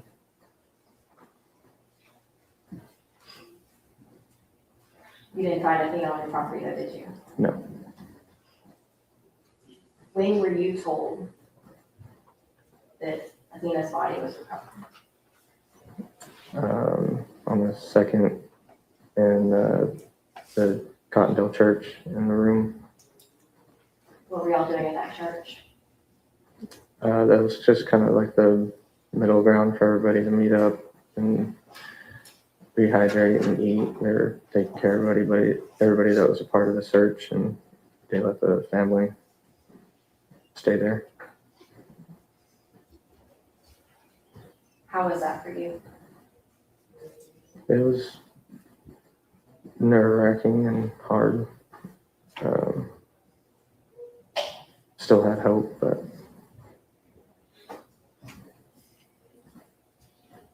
You mentioned that you've been on the land since you were 8 years old. yes. Can you tell us a little bit about your home and the land that you live on? We moved there back in 2000 when I was 8, and it's on 10 acres. And now me and my brother both live on it. He lives down the hill from me. Who all lived with you in in your part of the property? It was me, Ashley, Athena, Alice, and Yursa at the time.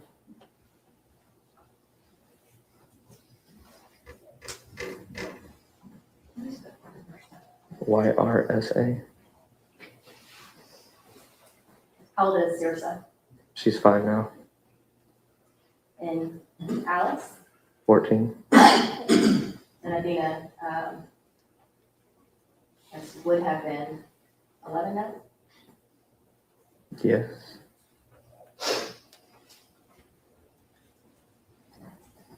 Do you still have a place at your home that you talk to Athena? Yes. Can you tell the jury about that? There's a fruitless pear tree that Alice and Athena would always climb. That was just kind of like their spot where they hung out, and they would also gather toys from their room and hang in that tree like ornaments.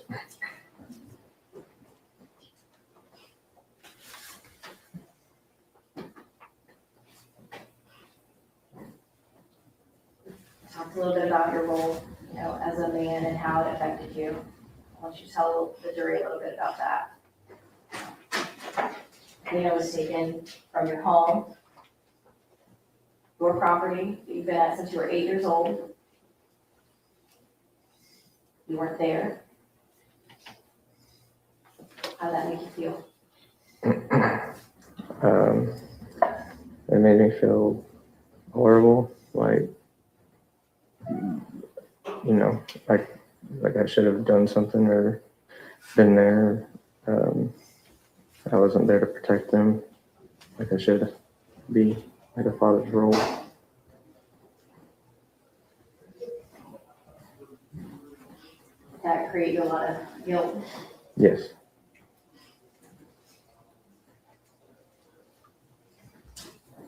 How did you handle your trauma and your pain from this?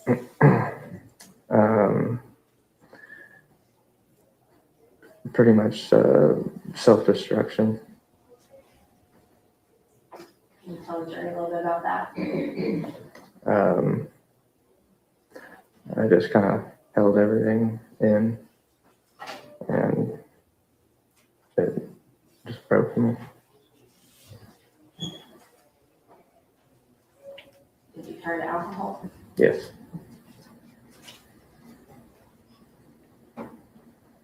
What about your marriage? It ruined my marriage. How did it affect your ability to eat and sleep and normal day-to-day activities? I couldn't sleep, and I would only eat like every 7 days. And I lost like 50 pounds.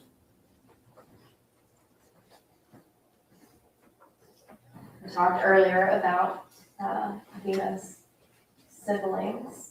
So we had Yursa, and we had her stepsister Alice, right? And then she also has a sister Rylan, her mom made up daughter. Talk a little bit about Athena and Alice. What was their relationship like?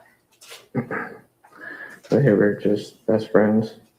They loved that they were sisters, but not real sisters, they would say. So they were just best friends. Has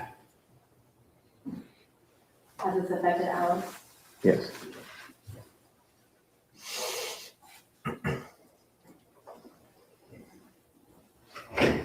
Did y'all all go into therapy? Yes. How is Alice doing now? She recently went back to therapy because she's been having nightmares. Nightmares about what? Everything that she's having to hear about and what happened to her sister.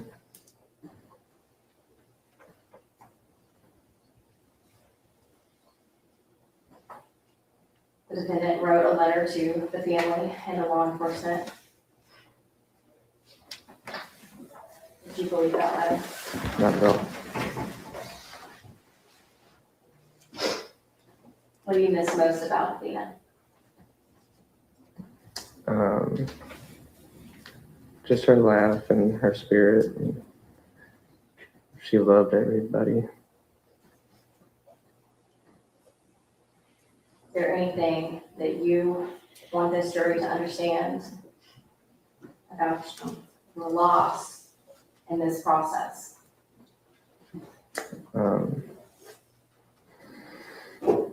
I just hope that the jury and the justice system will make the right decision.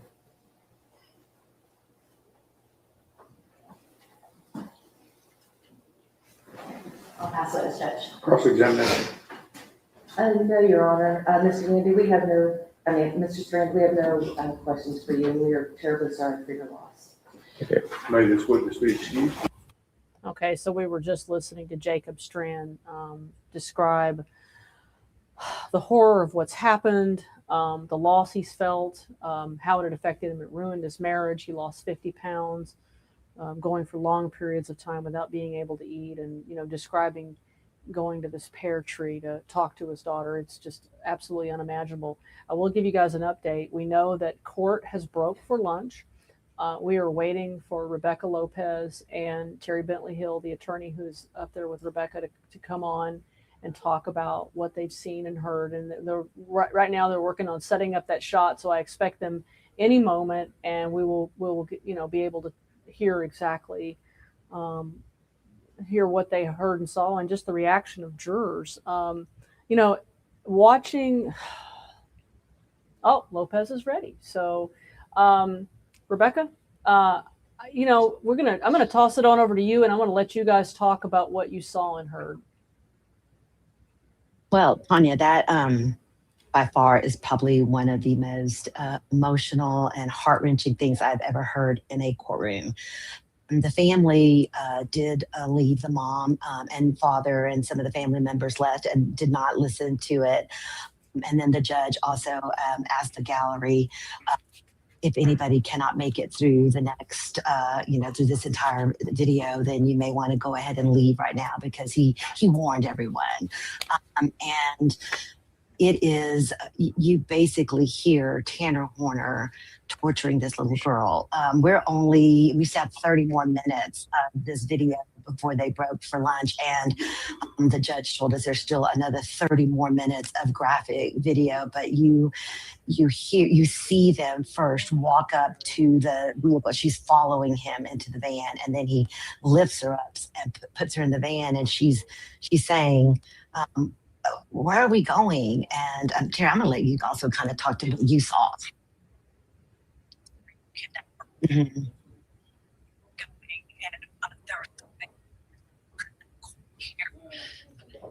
Hey, we're struggling to hear Terry. Is there a little bit something wrong with her audio? No, it might just be because we're sharing our ear pods. Can you not hear? No, I can't. Okay, let me let me just see if that. Can you hear her now, Tanya? Okay. Tanya, sorry, we're having some difficulty here. We're gonna take off the ear pods, I think. Yeah. These are the folks. This is the reality of technology. Go ahead. Yeah. Can you hear us now, Tanya? Yes. Go ahead. Of course, the story that he.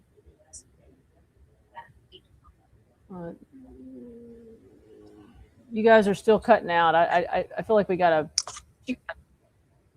She walked to the van with him. He put her in. He shut the door. She asked him, "Where are we going? What are you doing? Are you a kidnapper?" It was almost like a conversation for a while, wasn't it, Rebecca? Yeah, and he's just chit-chatting with her, asking her, where do you go to school? How old are you? And at one point he tells her, she says, why are you doing this? And he says, because you're pretty. And he says, you know that, don't you? And then they drive around for a while. She keeps saying, where are you going? And then he stops the vehicle, and that's when it gets very graphic. Tanya, at one point, he tells her to take off her shirt. And she says, why? And he says, he doesn't really answer that. You can't really hear what he says. But then she says, "My mom says somebody shouldn't be doing this to me, and you shouldn't be doing this to me." Right, yeah. My mom said, I can't do this to other people and you can't do it to me either. So, what I think is interesting is that the state spent a lot of time yesterday proving up that DNA evidence or trying to bring that in. And I think it's going to be very clear that there was some very sexual deviant things going on. Of course, by this point, we can't see, we can only hear what is going on. But she asks him several times, what are you doing? The poor child says, ouch, ouch, ouch, multiple times. Asks him again, what are you doing? The point being is that we still have 30 minutes left of this audio. And this is about an hour's worth of torture that he has put her through. It's shocking because it gets quiet and then we all assume, because you can hear the struggle and we all assume, yes, and we can all assume that she's passed. And then all of a sudden we'll hear her gasp and we'll hear her cry and we'll hear her moan. And then it'll get quiet. And then he'll pull over. Like he at one point he does take off and then he hears her. So he pulls over and then Tanya, you hear stomping or slamming, like he's trying to, hurt her more. And then he takes off. And then the most eerie thing is at one point, Jingle Bell Rock comes on, because remember this is around Christmas, and she is crying. She is, you can hear her crying, and he's just singing. He starts singing Jingle Bell Rock, and then she's crying. Goes, shut up. He tells her multiple times, shut up. If you don't shut up, I'm going to come back there and hurt you more. Yeah. You need to shut up. I mean, he tells her to shut up several times. What's eerie is that he turns on his flashers, and it's a FedEx truck. How many times have we driven by FedEx trucks, right, in our own neighborhoods? Well, he's turned on his flashers, and you can hear traffic pass by them. And I'm thinking those drivers had no idea what horror was going on in that van. It's unlike any, and the jury, they're not only crying, they are sobbing. Some of them are sobbing. And they're glaring at him, and he's sitting there. At one point, he's just like this, holding his hands to his face, and he's just looking down. I mean, I don't know, Terry. I don't know how the defense gets past this. I mean, those jurors were very emotional. Well, I think the part of the mitigating evidence that the defense is going to try to bring in, I don't know how it can negate the decisions that this man clearly made, because at first, it was questionable whether or not he had hurt her. So he put her in the van and, didn't know what to do. And he was confused and he made bad decisions. No, it's very calculated. And he definitely used this child for some kind of sexual gratification. Yes, he did. And you can hear that. You can hear it. You can hear it on the audio. Yes, even though there wasn't an accusation in the indictment, it is clear that there was something sexual going on. Plus, we also know that there was DNA found on her body. And so I think that it's going to be very difficult for any defense expert to come in with mitigating evidence, whether it's because he grew up with a lot of trauma, he was an fetal alcohol syndrome, or whatever the case may be, because his mother drank when he was in the womb, whether he has autism, whether he has multiple personality disorder, which they now call really something completely different, or whether he's a sociopath or a psychopath. I don't think that a defense expert can change the way this trial is going to go. And that is coming from just watching this jury and hearing for ourselves what he put her through. It's so haunting, Tanya, because when he's walking her to the van, I can't hear what they're talking. And by the way, he does drop off the Barbies first, and then he drops off the package, and then you see him, and when he first pulls over, you see him kind of looking around, almost like he does scope her out, like he sees her. You can't really see her at that point, but then you see her following him, and then him hoisting her up into that truck, and then into the van, and then she's asking, where are we going? Like she's going, initially she's just wondering, like, where are we going? Right. And like, no big deal at first, but then she realizes at some point that something's wrong. Well, and you want to talk about calculated and premeditated. There are 2 cameras on this FedEx van. There is a dash cam, which is very similar to a police dash cam, where it projects out in front of the van. He covered that up immediately. That we never saw any video from that once he got to Athena's house. Then after he brought her into the van, brought her into that area, we've seen the picture of her standing there while he's driving. At that point, shortly thereafter, he covers that camera. Mm-hmm. And you know what's interesting is, Rebecca, you remember he walked around that van and he looked into the passenger side window like he was scoping out the cameras. So it's totally premeditated. It's totally premeditated. This is not some person who freaked out and made bad decisions. To me, it looks very premeditated. And we certainly don't see some alter ego come out while he is doing this to Athena. Right. It is very deliberate, and he knows exactly what he's doing. Well, he's tortured her. He tortured her. And, they claim in the indictment that she could have died by suffocation, strangulation, or blunt force trauma to the head, stomping. We heard it. And she's still alive.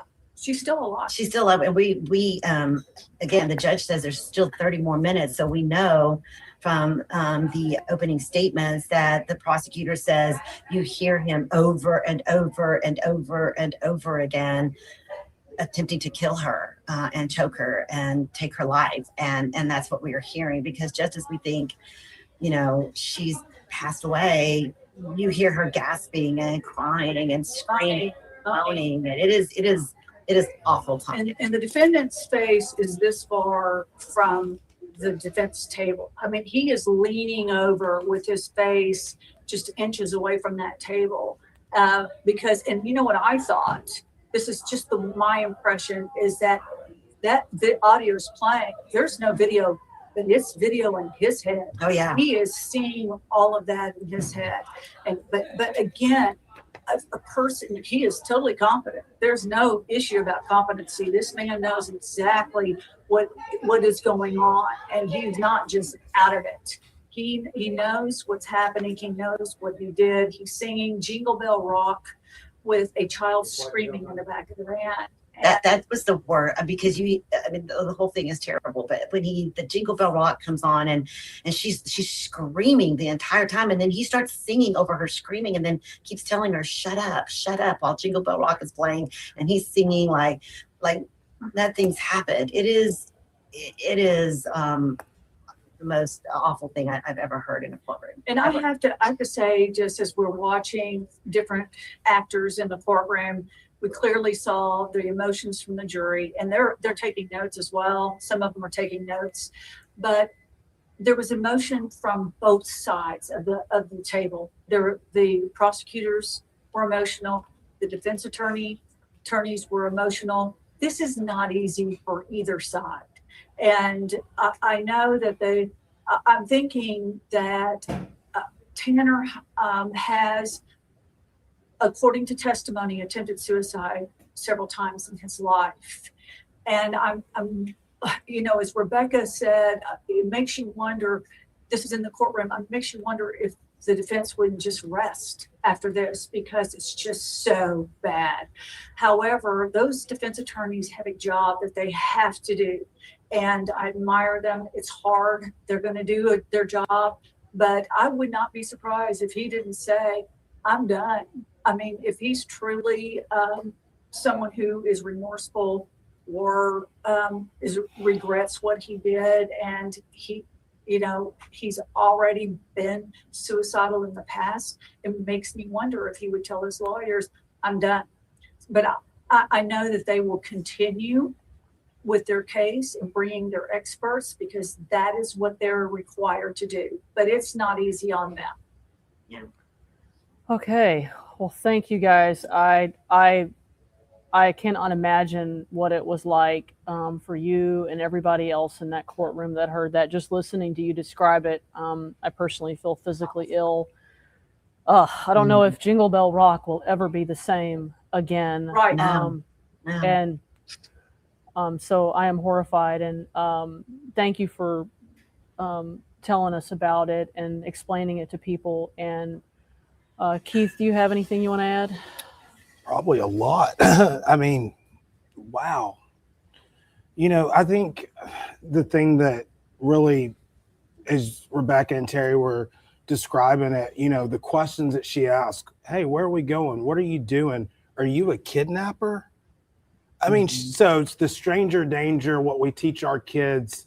She's processing all this. Unfortunately, it's too late because she's already in the van. But for that to happen, and I could only imagine as the realization's coming to her, like how crazy that is. But I tell you what, his response when y'all were describing that, how he says, well, but I did this because you're pretty. You know that, right?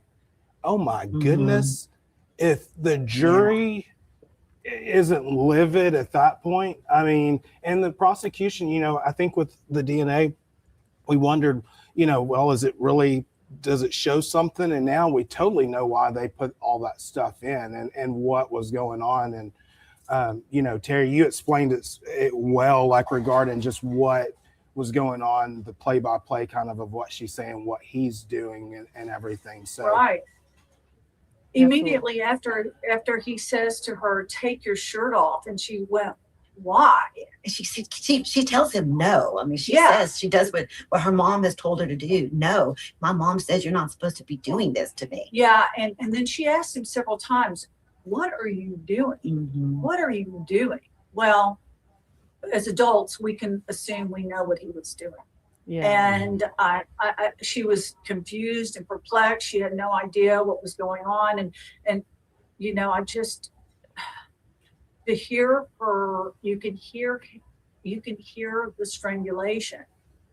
And then you can hear her gasp later on as she is, I don't know, because I'm not a doctor. I don't know how she can be revived from that. And he's clearly not reviving her, as far as I know. No, he continues to inflict more pain on her, and then gets angry because she's crying.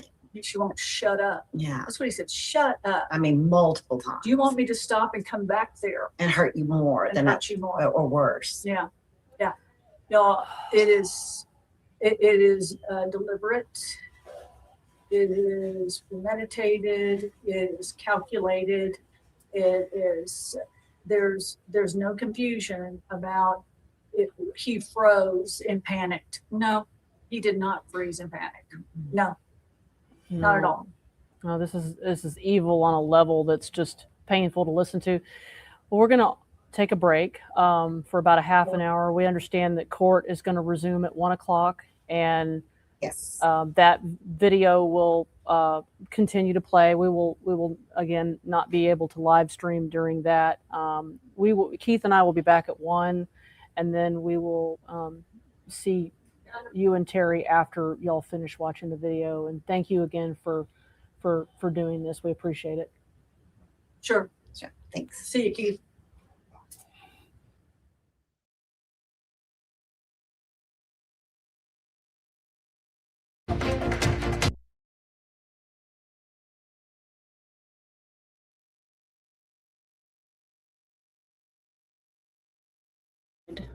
This has been horrible.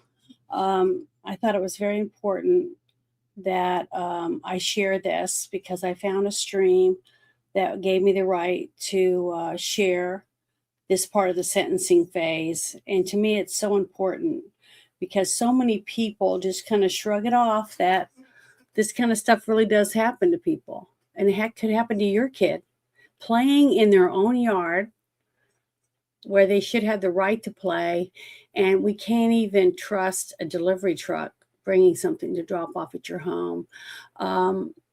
Last week, I played a video on my Thursday night show, After Hours, a couple of videos about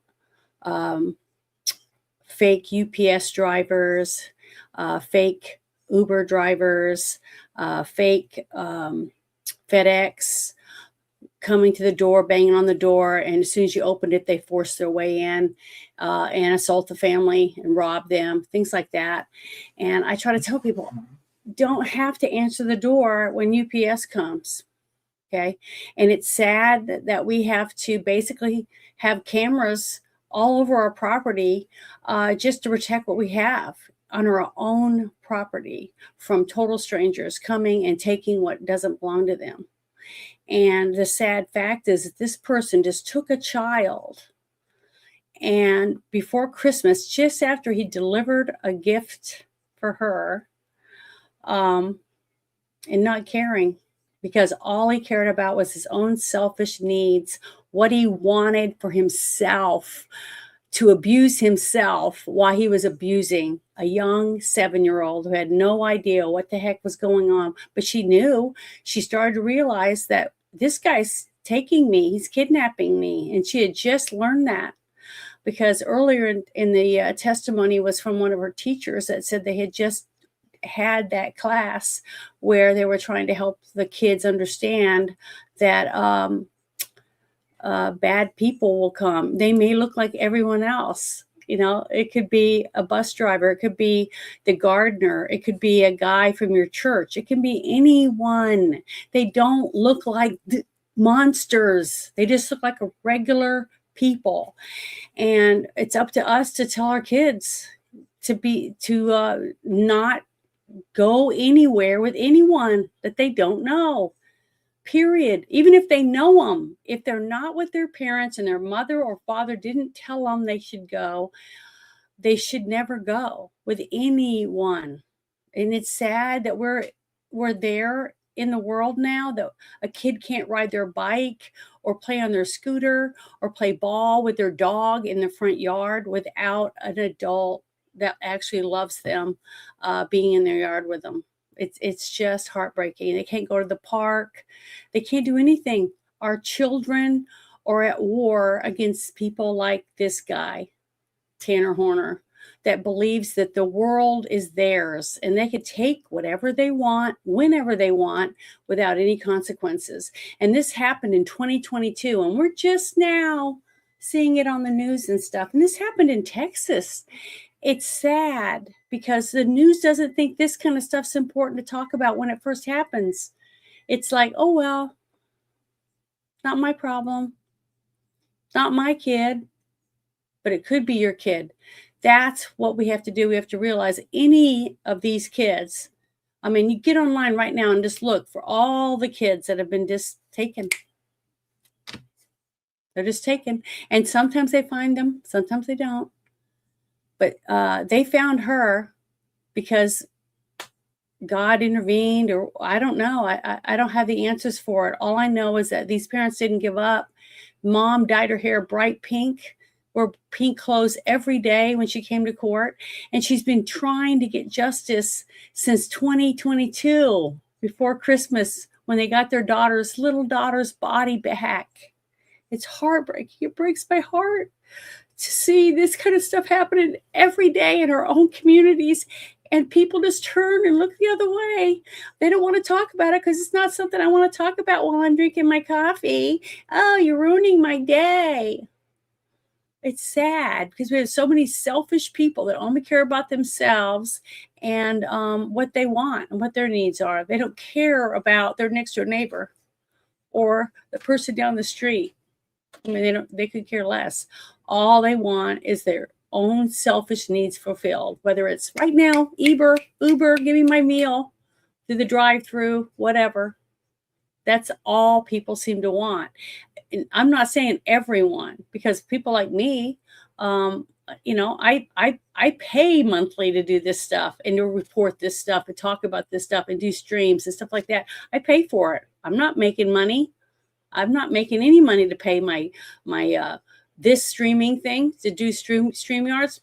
I'm paying for that every month. I pay for my internet every month. All my time and effort I take to find all the stuff to talk about, to dig around, to put it on X, talk about it on Spaces. I talk about it on all the different platforms that I'm on. Not because it's my kid. It's because I don't know this girl.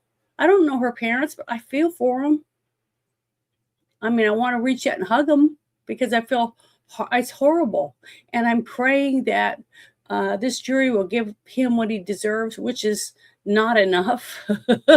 I don't care if they give him the death penalty. It'll probably be 20 years before they actually give it to him. But the sad thing is that this is just one kid. This is just one little girl. And they had other girls that testified that he'd raped them too. Not as young as her, but we don't know if this is the only one.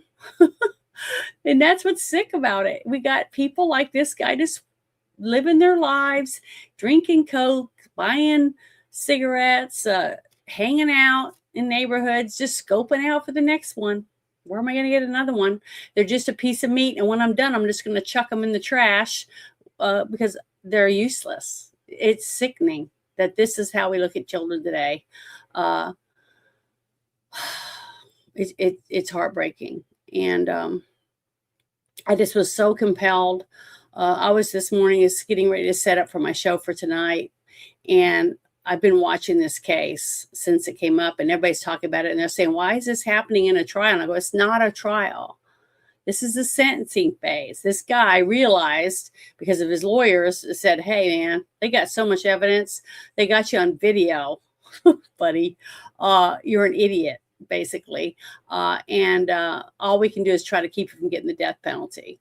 And what's so sad is the death penalty for him is just going to be him strapped down to a gurney and they're going to give him a shot in the IV and then he's going to fall asleep and snore a little bit and then he's going to be dead. That's how fast. It's that simple for him. But this jury is having to listen, if you've been paying attention, to this guy killing her for over an hour. He beats her and he beats her and he strangles her and he strangles her. He steps on her throat. She has marks all over her face and her back and her chest from his shoe prints and the bottom of the van, not talking about the other things that he did to her. Because DNA proves that. But her poor little body was put in water. And when they showed the one photo, all you could see was her tiny little hands just under the surface of the water when they found her body. I just pray for the family that they just can hug each other and stay together and support each other because this mom and dad are heroes for putting up with this stuff. The fact that dad hasn't already gone and tried to do something to take out this guy for murdering his little girl is just under valor for me. I know as a woman, that's all I'd want. I just want to see him tied to a tree and have his privates cut off and just let him stand there until he's not alive anymore. To me, that's justice, but I'm not on the jury. And I hope that the jury gets the counseling they need or whatever, because I'm telling you, everybody involved in this, the police officers, every single person involved in this is going to need somebody to listen to them, because I don't know how anyone can listen to this stuff and not be emotionally upset over it. Because if you care about life, I've heard people whine and complain about animals, being hit by cars or people starving them or leaving them chained up in the yard because it's winter. But I don't hear a peep out of the same people talking about these kids. That stuff like this happening to him. Oh, the poor guy, he was abused when he was a kid. He was this, that, and the other. Guess what? I know a lot of people that were abused when they were kids, and they would never, ever do something like this to a kid. Okay, right now. And the few ones that I know, because I've gone to court a few times, that do abuse kids like this, they weren't abused. They were just narcissistic pigs that think that they're God and they can do whatever the hell they want, because their whole life they've gotten away with everything. They've been able to steal, lie, cheat, get whatever they wanted, and nobody's held them accountable. That's part of the problem. We are coddling kids to where they think, oh, well, I get an award no matter what I do. It doesn't matter if I'm good or bad. I'm going to get this or I'm going to get that. And I don't have to do shit to get it.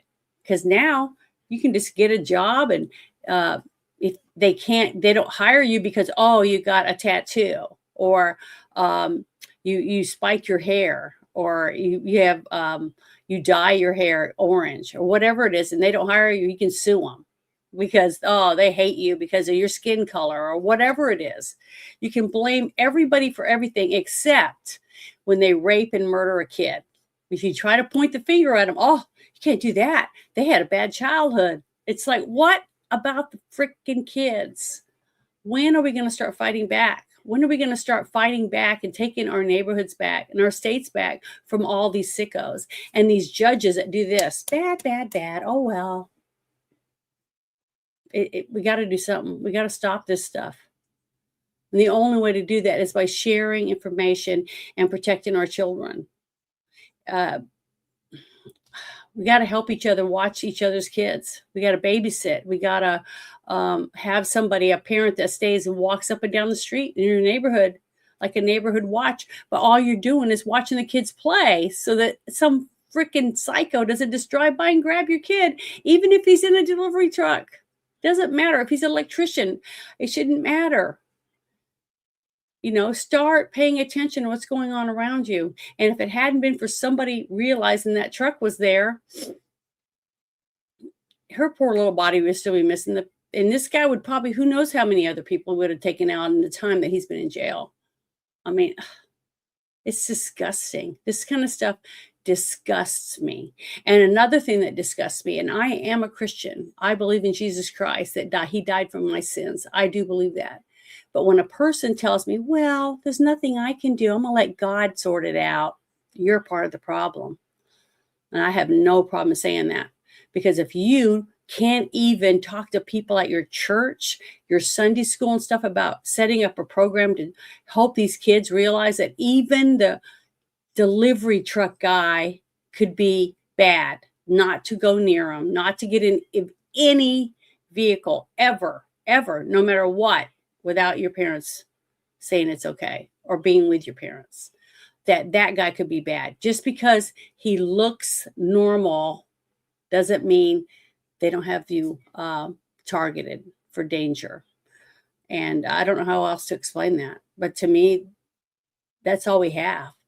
It's up to us as parents, grandparents, aunts, uncles, sisters, and brothers to fight for our kids, to save our children from this kind of disgusting, sick mother effers. Because I tried to type that in the chat earlier and it wouldn't let me.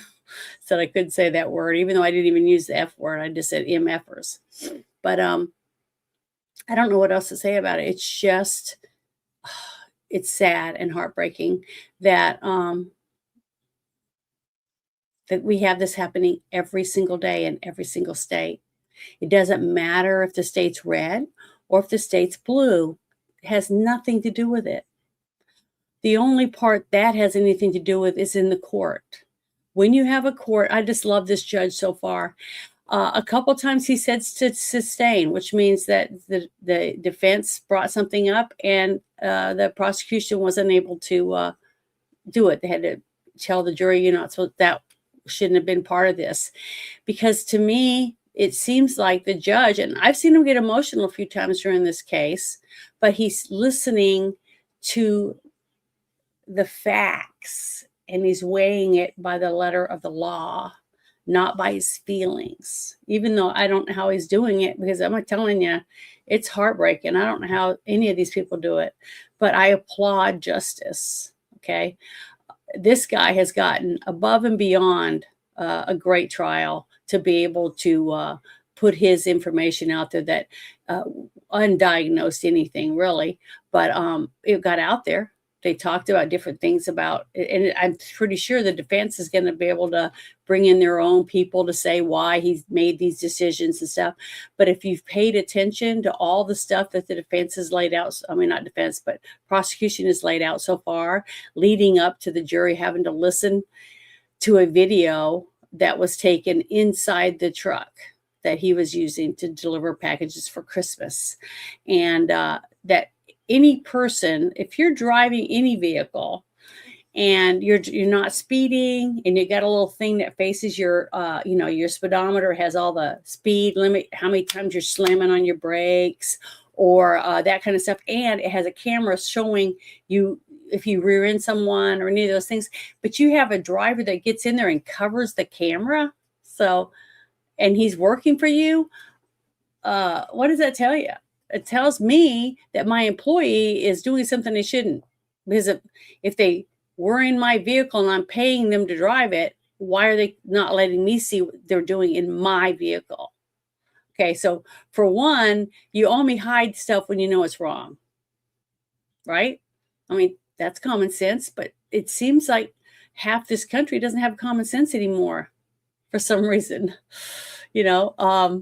just like what Congress did a couple weeks ago when one of the people brought forward that they wanted to release all the names of every person who had taken money out of that slush fund to pay off someone for groping them or some kind of sexual harassment stuff. And 360 something of them said, no, we're not releasing the names. And 65 out of all of them said, yeah, we want to release the names. That tells me, that right there, just that one vote told me that they're not for us. They're not voting. The 65 are voting for us to see the truth, but the 360 something voted against what I would want as a voter. I voted for America first. That means all of us, red, blue, independent, it doesn't matter. All of us should be treated the same and given the truth. And if they're voting to not release names, well, where's all the people that were going, Epstein, where are they? I don't see them complaining about the 360 something people that voted not to release the names. You don't see shit about it. And the reason is because they don't really give a shit. The people that complain constantly about truth don't really give a shit because they're not standing up for all of the truth. They're only standing up for their little part that they think is important. The victims of Epstein's already said that Trump wasn't there, that they didn't see Trump do anything. But yet that's what you hear over and over and over by all these other people that weren't even on the island. You should listen to the freaking victims. That's what I've been saying for years. I've played many, many interviews for the Epstein victims. And people will be bitching and moaning in the chat. And I'm like, well, send me a video. Here's Friday Night Shit Show at Gmail. It's my email. Send me a video with a victim on there saying that Trump did something to her. Not one video did I ever receive. But I had lots of videos saying that Bill Clinton, Mick Jagger, he was there sitting right next to Bill Clinton enjoying whatever the view was. And when they made Hillary and Bill testify, boy, when they handed those pictures of Bill Clinton in the hot tub with underage girls, he sure was just about drooling on those pictures. It was disgusting. But it's stuff that's coming out. But the people who, I love Bill and Hillary, they're awesome. They're not going to believe any of it, even though he testified and had cameras on him and everything. You could see everything he did, but they'll make excuses for him. I didn't have sexual relations with that woman. They lie through their teeth, but for some reason they turn and look the other way. Those people are the reason why people like this Tanner guy get a slap on the wrist and they're put back on the street, or why victims don't come forward. When she's that little 7-year-old girl, what they just reported, they've only seen half of the video so far, and they could barely take it. They could barely get through that video, and it's just audio. Why? Because Tanner knew what he was going to do. He knew he was going to take this girl, so he covered up all the cameras in a FedEx van. It's not even his, and all you could do is hear it. You could hear what's going on. But when you close your eyes and you're blind and you can't see, you can still tell what's going on around you. I have friends that are blind and I have friends that are deaf. Just because you can't hear and you can see, you know what's going on. You don't have to hear every word they say. Same thing. If you can hear what's going on, you can pretty much know what's happening right in front of you, and there's nothing you can do. And the fact that the one woman said in the audio, you hear the little girl gasping for air while he's in there trying to kill her, trying to snap her neck like a twig. And it's not working because as soon as he gets behind the wheel and starts driving again, you hear her going, gasping for air because her body's trying to struggle for air, for oxygen to keep her brain going. And all he does is yell and tell her to shut up and stuff like that. And you can hear cars driving by the van because he's pulled over with his little blinkers on, bloop, bloop, bloop, bloop, bloop, going off. All those people driving by, and that poor little girl's in there, and nobody knew about it. And that's exactly what he wanted. He didn't want anybody. He wanted to be non-suspicious, you know, and he knew what he was doing. He knew exactly what he was doing. So the defense is going to come on after and say, oh, he couldn't help himself. He's messed up. He panicked. He did this, he did that. But it took him over an hour to murder her. He had so many chances. Every time she gasped for air, he could have called 911.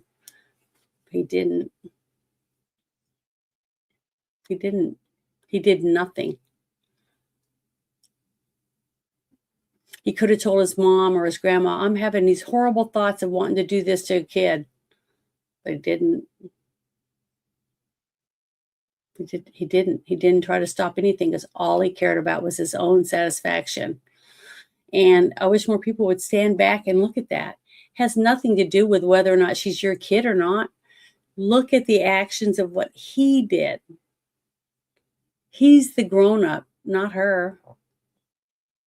I hear so many people say, well, that woman was wearing a low-cut shirt, or she was wearing a skirt or her, high up above her thigh or whatever.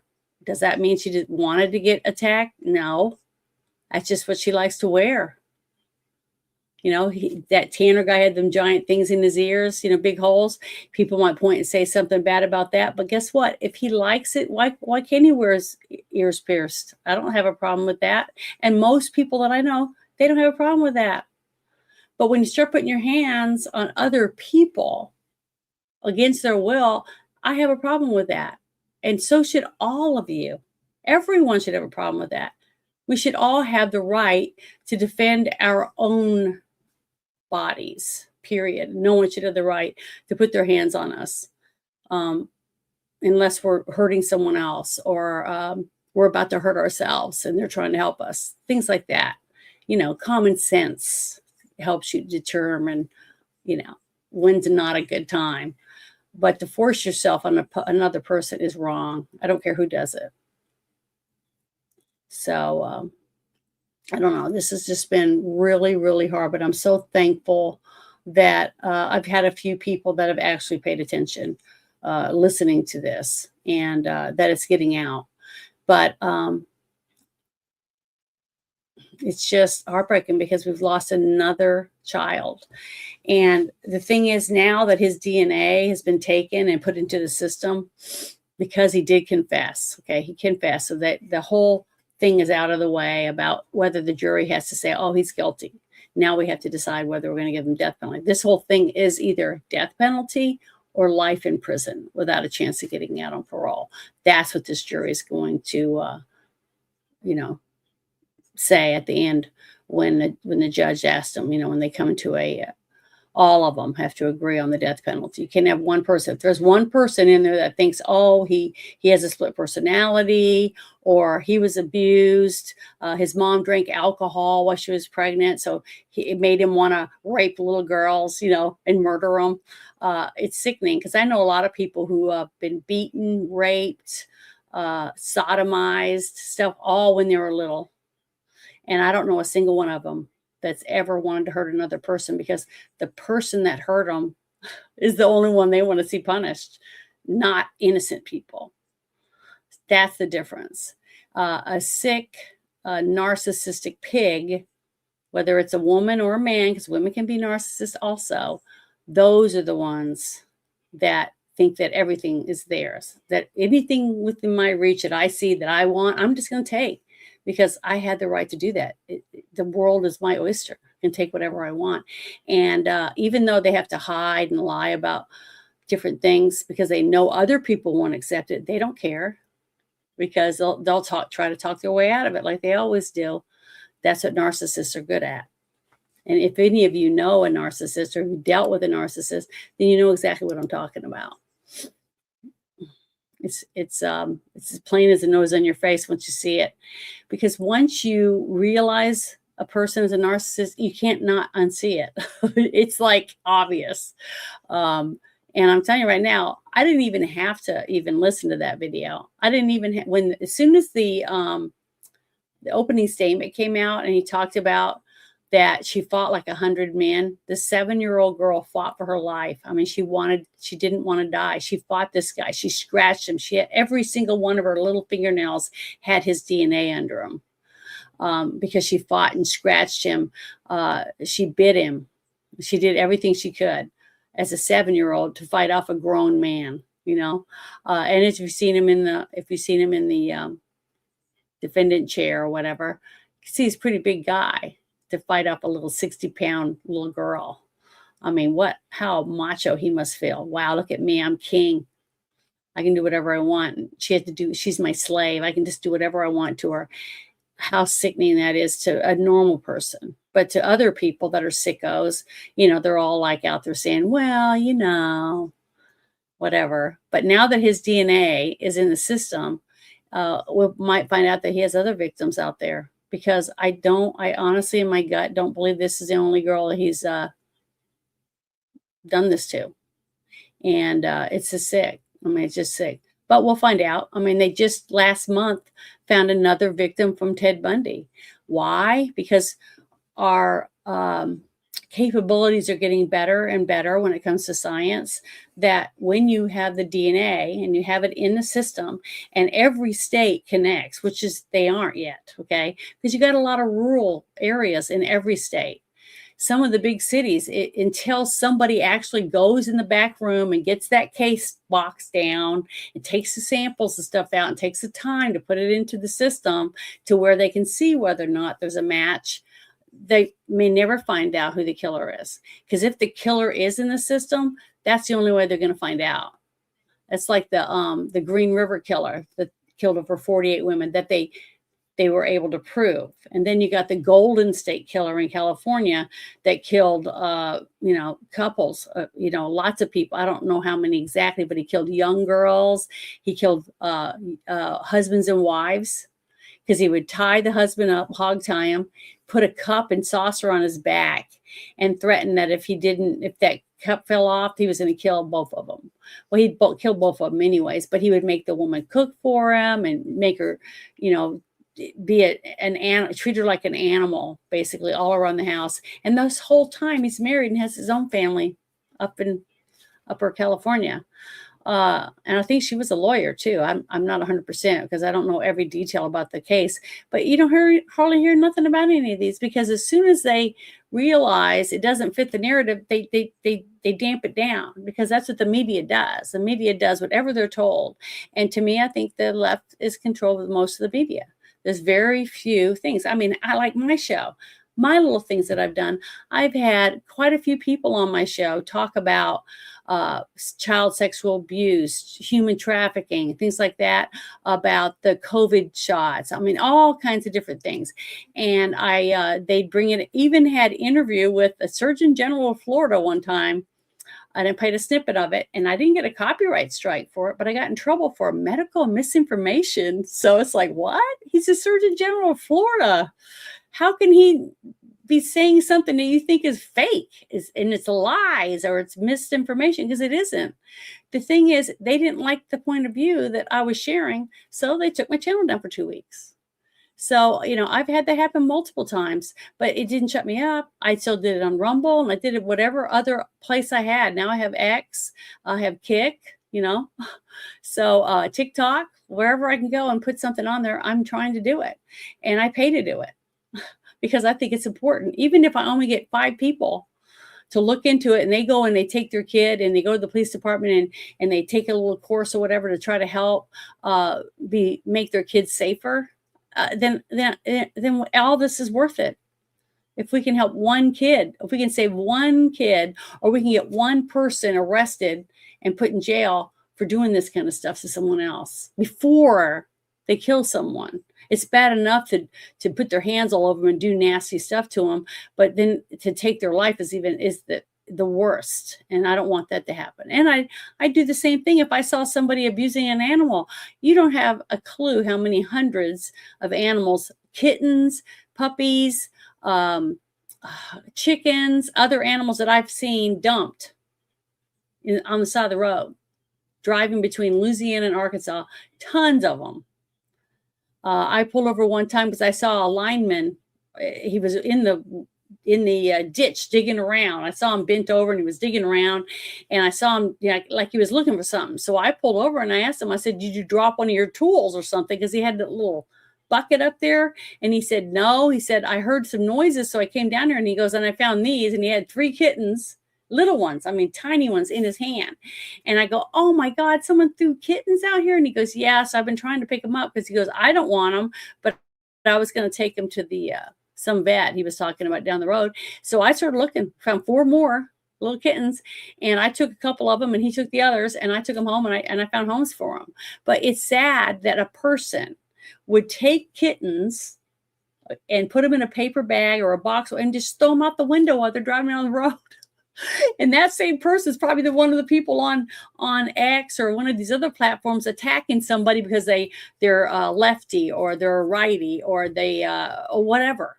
For whatever reason, they're in there, they're keyboard warriors, even though they just threw a bunch of kittens out the window.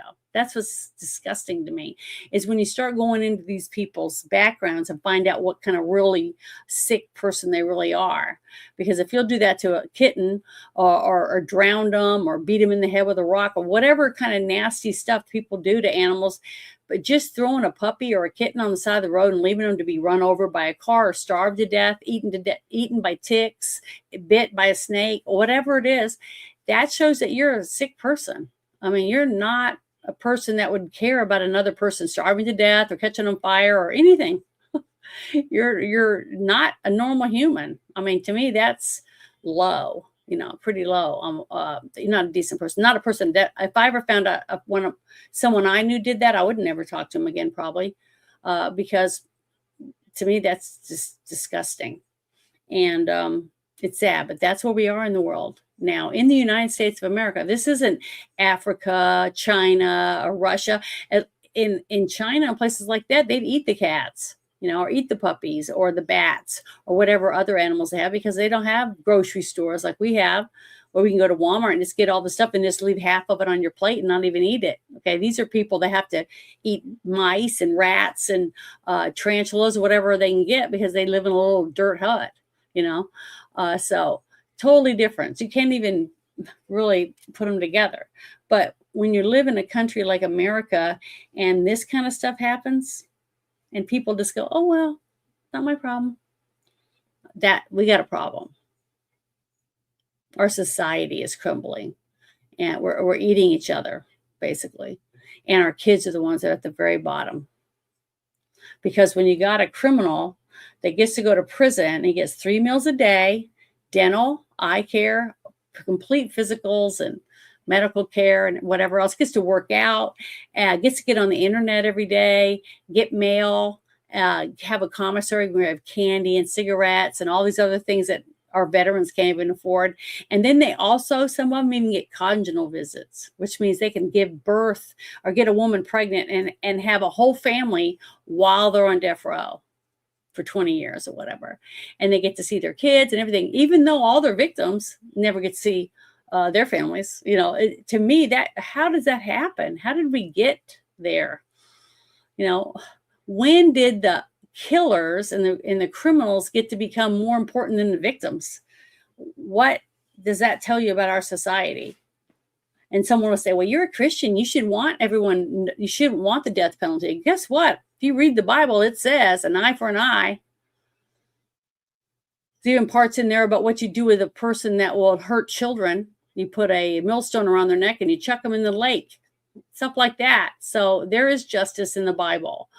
So people that walk around pointing at everybody else about how horrible they are really aren't for everybody. They're just for a few select people. Oh, you can't have a gun to protect yourself, but I live in this gated gun owning security people neighborhood because I can afford it. So I don't have to worry about my family getting attacked. But you're in that trailer park down there, you don't get to have a gun to protect your family.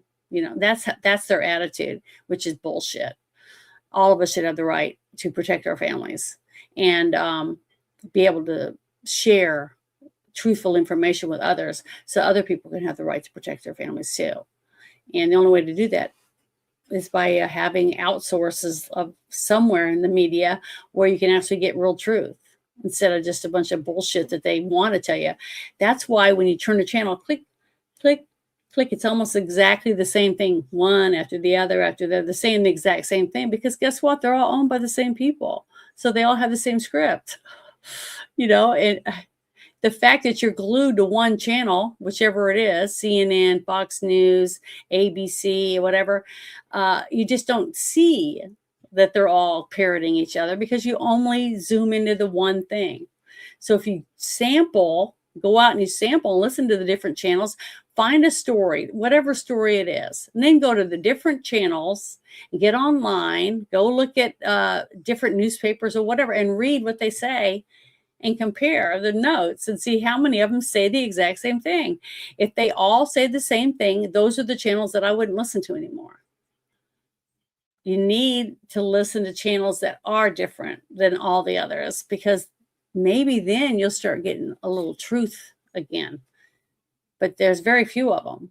And most of them are independent journalists, the ones you actually get facts from, until they start getting pushed this way or the other because, oh, if you say that, we're not going to pay you. We're not going to buy ads on your channel. So the best thing for you to do is to go one story at a time, dig around, and try to get some information. Yeah, I don't want to spend time doing that. It's too much time. I don't want to waste my time doing that. Well, then I guess you're going to be uninformed forever. Because unless you're willing to take a few minutes out of your day, like maybe when you're taking a crap on the toilet, that short amount of time between the bathroom, be that one time that you look each day and say, I'm going to look this up and that up and find out what this really is. You got your undivided attention because you're stuck there. So you might as well look up something that's going to help you out with truth. But, can't seem to get a lot of people even want to find out the truth. And that's what's really sad is that people don't care anymore. People are getting to where they just don't care until it happens to someone you care about. It's too late then. It's too late. You got to care before that happens. Yeah. It really is sad.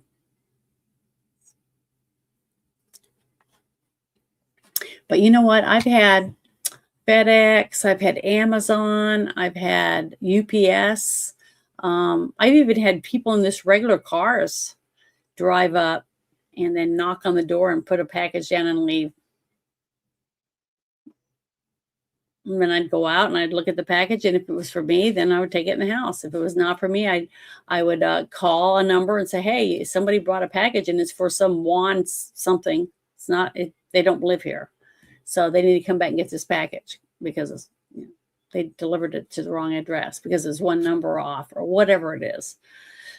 But, if they're going to really leave the package, then it was supposed to be left there. But you don't have to answer the door, risk, especially if you're by yourself. But one of the videos that I shared a couple weeks ago on the show was two guys, one was at the door in a UPS outfit, banging on the door, and no one heard it because the mom had the two small ones in the back room reading them a story, trying to get them to take their nap. And then the dad and the older brother were doing stuff around the house. I don't know exactly what, but nobody heard the door. So the older brother decided, I got to take the puppy out.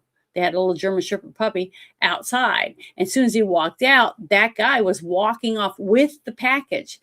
A real UPS would have left the package. They took a picture of it and left the real package. But when they were carrying it off, that should have been bing, a red bing going off in your head saying, hey, they're taking the package with them. And they didn't leave a letter saying, hey, you got to come pick up your package. I would have shut the door and not spoke to him. But he didn't. He waved his arm and called, hey, you know, we're here. We just didn't hear you. And guess what? He comes over and another guy behind him. Then they call the third person and they just push him in, have a gun on him, get him in there, and they beat the hell out of his dad and they rob him. And they scared the little ones so bad when they were threatening their mother that the one little brother, I think he was like 5, was dragging his 3-year-old brother by the leg, trying to get him to the bedroom to hide him. It was horrible to think about how every time those little boys are going to see someone in a UPS uniform, they're going to think they're the bad guys, you know, coming to hurt them. And it's just heartbreaking to see this kind of stuff. But we just have criminals running rampant. I'm not saying they're all illegals and stuff like that either. I'm saying criminals, people who break into other people's homes or come in your yard, steal your kid, stuff like that. That's a criminal. And we got to put them in prison, or we got to give them the death penalty. We got to actually hold them accountable so that other ones that are thinking, I sure am thinking about getting me a little brunette tonight, to make them think, well, I'm not gonna, because they've already put 6 people in prison in this last, year in this state. So maybe it might deter a few people. I don't know. But if we don't try, how are we ever going to find out? That's how I look at it. But that's just my point of view. And nobody has to listen to me. I mean, not one person has to take my advice and think anything I say is accurate. They can say, oh, she's full of shit, and just not watch me. That's fine. It's not going to change my life. I'm still going to get up tomorrow and do the same thing. I don't care. I mean, I appreciate it when people support me, but if you don't like what I have to say, you don't have to listen. I could care less. I mean, I really could. If you hate me, it's not going to change my life at all, any more than somebody hating you is going to change your life, as it isn't. Okay, you're still going to have the same people living in your house. You're going to live in the same place you live now. Tomorrow you're going to get up and you're going to breathe the same air out of the same house in the same neighborhood that you're in right now. So it doesn't change anything for you. So, but you might wake up tomorrow and say, man, I sure am glad I listened to that person, whatever it was you watched, because I learned how to do this, or I learned this, or I found out about something I've been wondering about for a long time. So, it doesn't hurt to get new information from somewhere else than the same place you always get information from. I've heard a few people say they took a break from X for a week or two, and that they couldn't believe how weird it was to not be, every minute on something. It's just like quitting smoking, or trying not to shop all the time, go shopping. Because I know people that just, they start freaking out, can't sleep, they can't eat because they haven't been shopping in weeks, and they're like, I can't stand it. I'm dying. I want to go look at stores. I hate that. I absolutely hate going to look at shoes, go and look at clothes, try stuff on. I mean, I can go and just look at something at the thrift store and say, hey, I can buy that. I know it's going to fit me, and it's not going to shrink because it's already been owned by someone else. So much easier than going somewhere and worrying about whether or not I have to hang it to dry or something, because it's not going to fit me next time I wash it or something.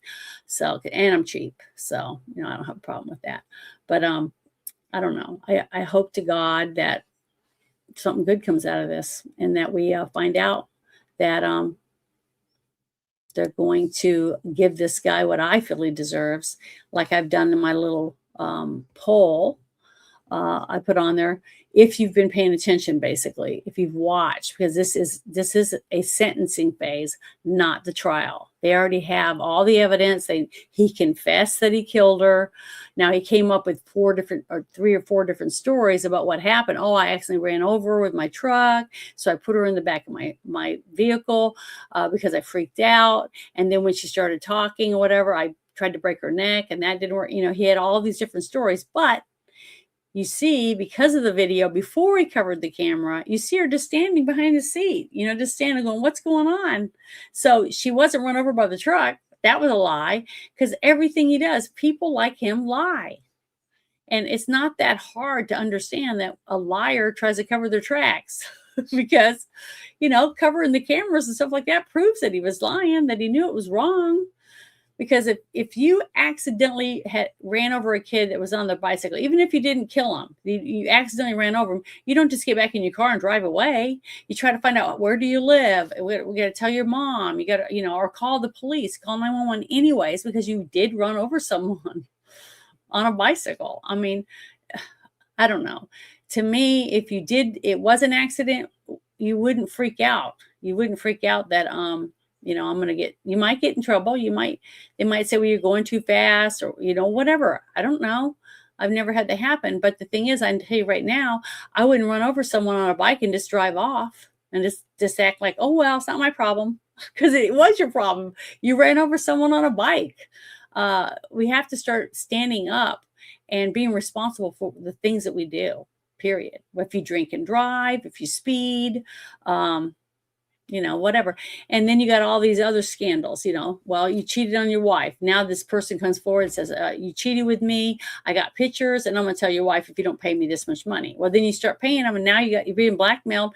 Now what are you doing? Your wife's going to say, hey, how come we can't pay the bills?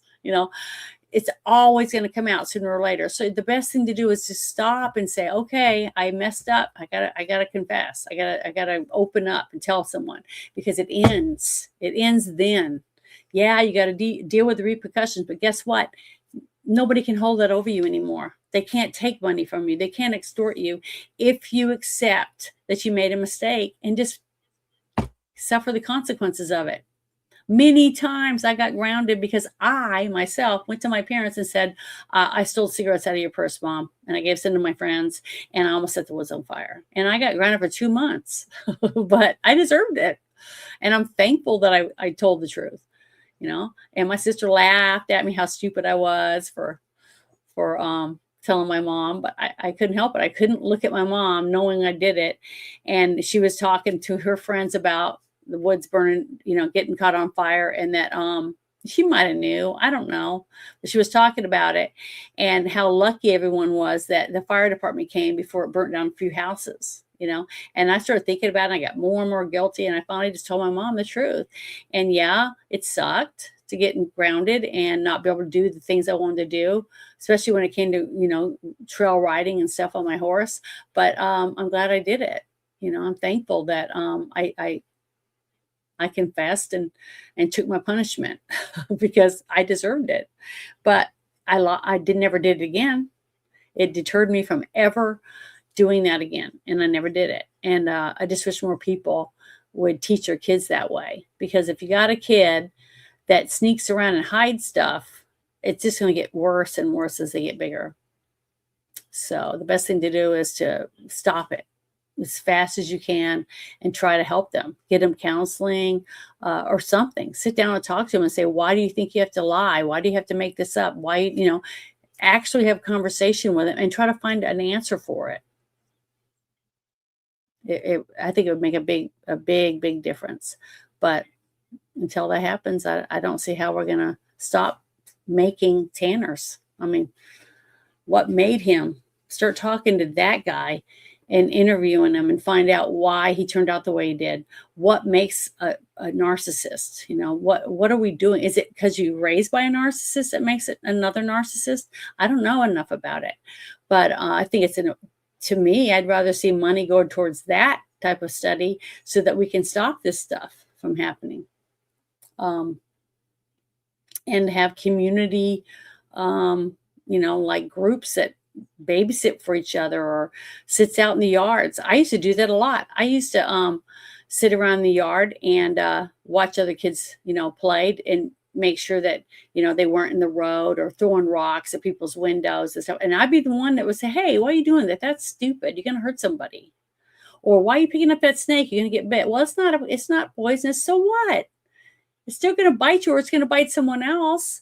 It's just dumb. You don't go up to a dog and kick it because might attack you. It's just common sense. And for some reason, we're not teaching our kids common sense anymore. It seems like we're cranking out more and more and more people that can't take care of themselves. They can't do things for themselves because they're so dependent on other people feeding them. They can't keep a job. You know, they have no place to live. We're coddling people into not being responsible. So it's kind of hard to get a job when you can't do anything. If you have no skills, you can't read and write, you can't add, you can't run a cash register, you can't change oil.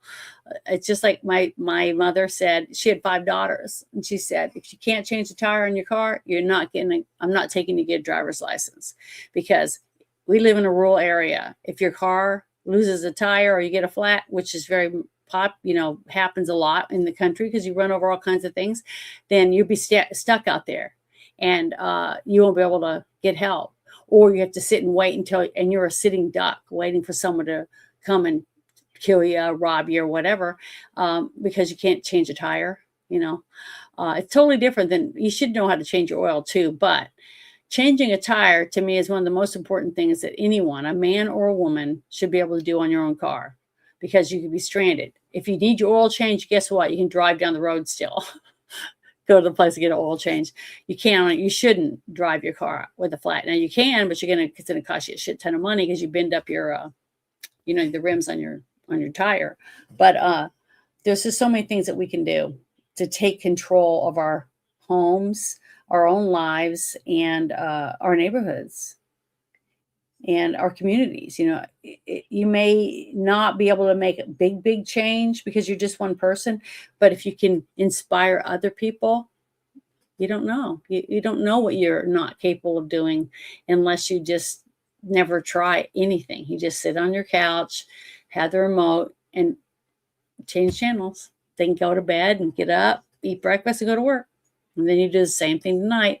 You sit in your chair, you watch TV and eat, then you go to bed. Is that the kind of life you live? Is that the kind of life you want your kid to have? I don't know. All I know is that I just hope that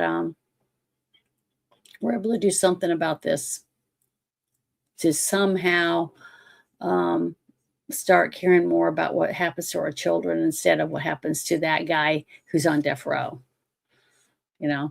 I'm not saying if you think he's innocent, not helping him. That's not what I'm saying. What I'm saying is start focusing on the victims before we focus on the criminals, and start. That's a good place to start, I think.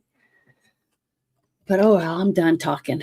My mouth is very dry, and I'm worn out. I've had a few family things that's happened to me in the last couple of weeks, and I haven't been sleeping very well. But I still make myself get up. I still make myself, make my bed. I still do things because I'm not going to be one of those people that just sits around and feels sorry for themselves. I'm not. I'm just not that kind of person. That's not the kind of person my mother made. So I'm stubborn as hell. But it's almost time for them to start the trial again. Let's see, I got, it looks like it's going to be in about 5 minutes. So let me go back over here real quick to the other website and see if it says anything. I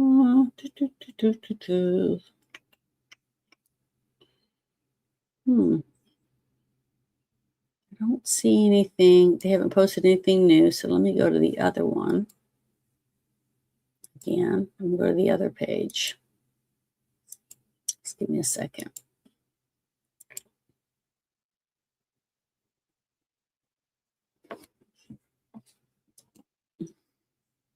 Yeah, this other one is still got the thing facing the ceiling, so they have not come back to court yet.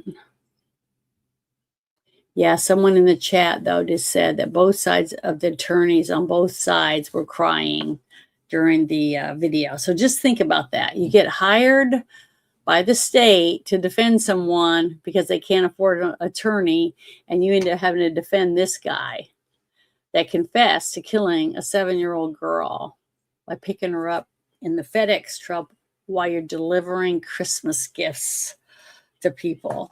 And now you got to defend this guy. But you got to try to keep him from getting the death penalty. because he confessed, because there's so much evidence. He didn't have any choice.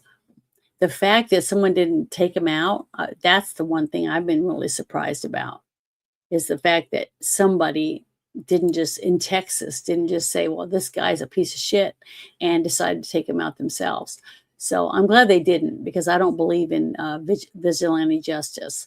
It's happened a few times where they end up getting arrested and they end up getting acquitted, for heat of passion, or, whatever the different terminology is for it. But I don't agree with it. I don't agree that we should take justice in our own hands. I do believe in the process of the law, and without laws, we're just animals. We're no different than some of these other people that just say, oh, well, I saw somebody do something. And what I can't remember the name of it, but there was I think it might have been the Twilight Zone. It was a rerun. It was on TV, and it came on late, real late on a Saturday night. And it was a 3-movie trilogy. And I can't remember the name of it, but I remember this one story because every time I get in this situation, I remember it. It was a woman, and she was brutally attacked and raped. Okay. And the husband's devastated over the whole thing. And she gets out of the hospital, and he's getting her counseling and stuff. And seems to be doing a lot better. And he's driving along with her in his convertible. And she looks over, and she looks wide-eyed, and he goes, what is it? And she goes, that's him. And he goes, who? And she goes, the man that raped me. And her husband goes, are you sure? And she says, yes. So he follows the guy, slows down a little bit, and he pulls over on the side of the road. He closes the roof on the car, and he says, stay here, I'll be right back. So he gets out of his car, and he follows this guy, blocks down the road and down to in an alley, and then he kills him. Okay, he kills the guy. And you could see him. He's just filled with rage when he takes this guy out. Then after he's done, he leaves him in the alley, and then he goes out of the alley, and he walks back down the street. And he gets in the car with his wife, and he goes, he'll never hurt you again because I just got rid of him. And she goes, you did that for me? And he said, yes. So she's kissing and hugging him, and they're so happy.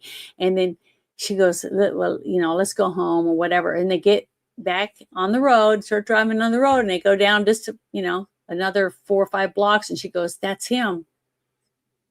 That's him. And he goes, who? And she goes, the guy that raped me. And that's when he realized he just killed an innocent man because he let revenge overtake him. He didn't even make sure the guy was guilty, because she's damaged now because of what happened to her.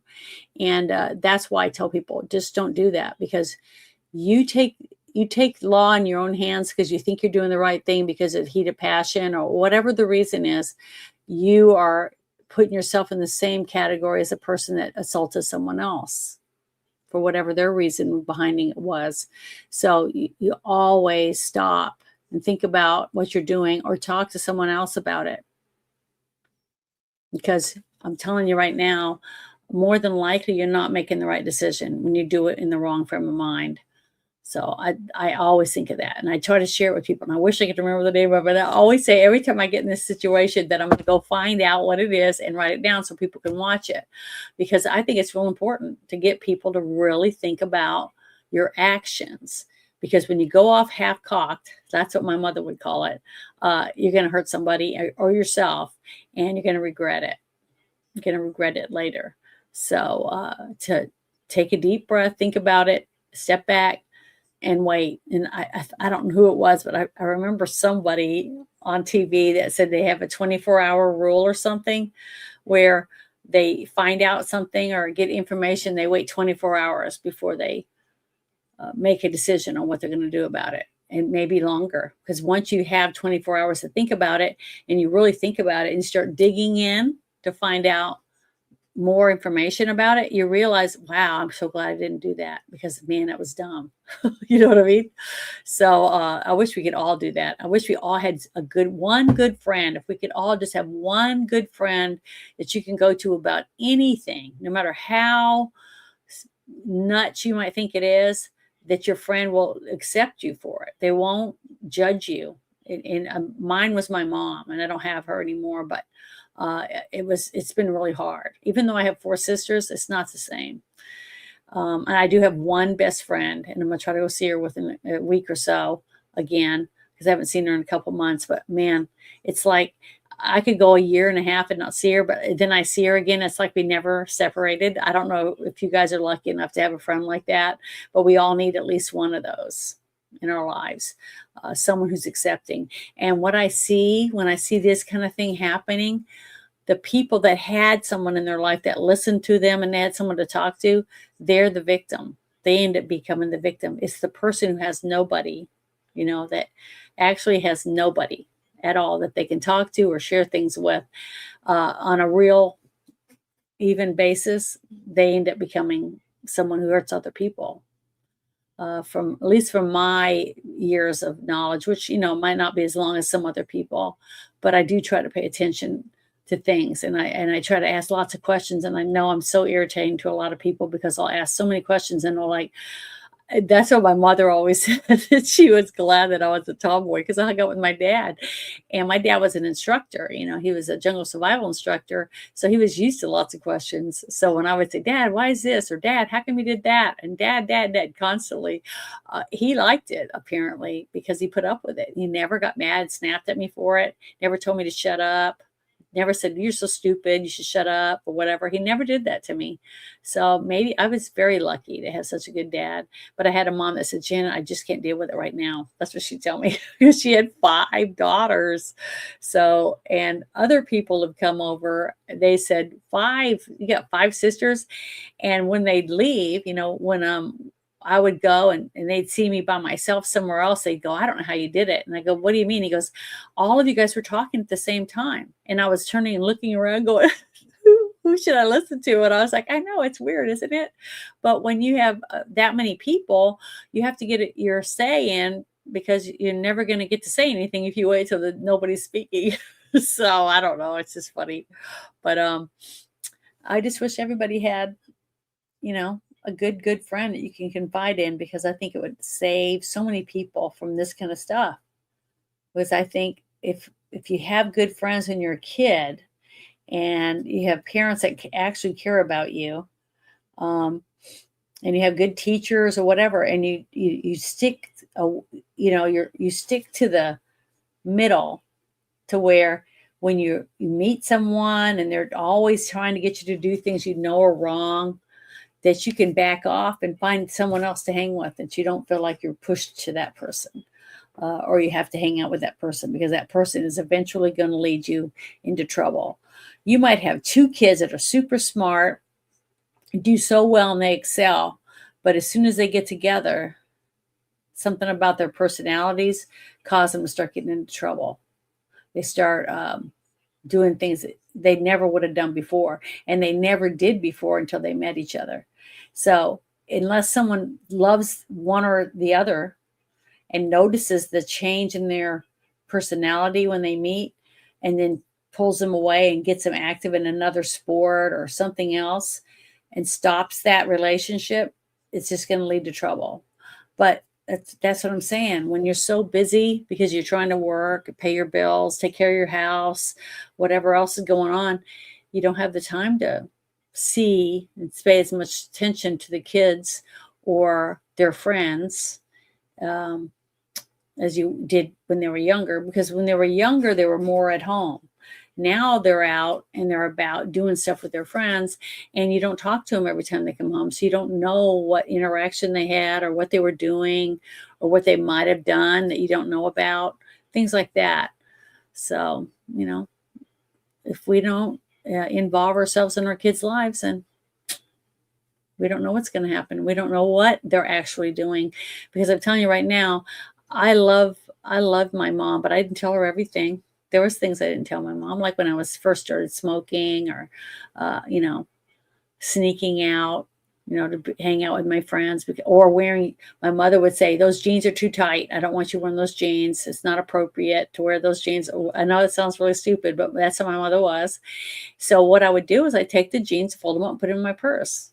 As soon as I'd leave and my girlfriend would pick me up, I'd go and I'd change into the other jeans because I wanted to wear them. Not just because I wanted to do something my mother told me I couldn't. It was because I wanted to wear those jeans. And I'm really stubborn. So, and guess what? One time I wore the jeans and she had told me no, and she would know from behind for sure because of the pockets, the way that the design on them. She come walking up behind me. She goes, nice jeans. And I heard her voice.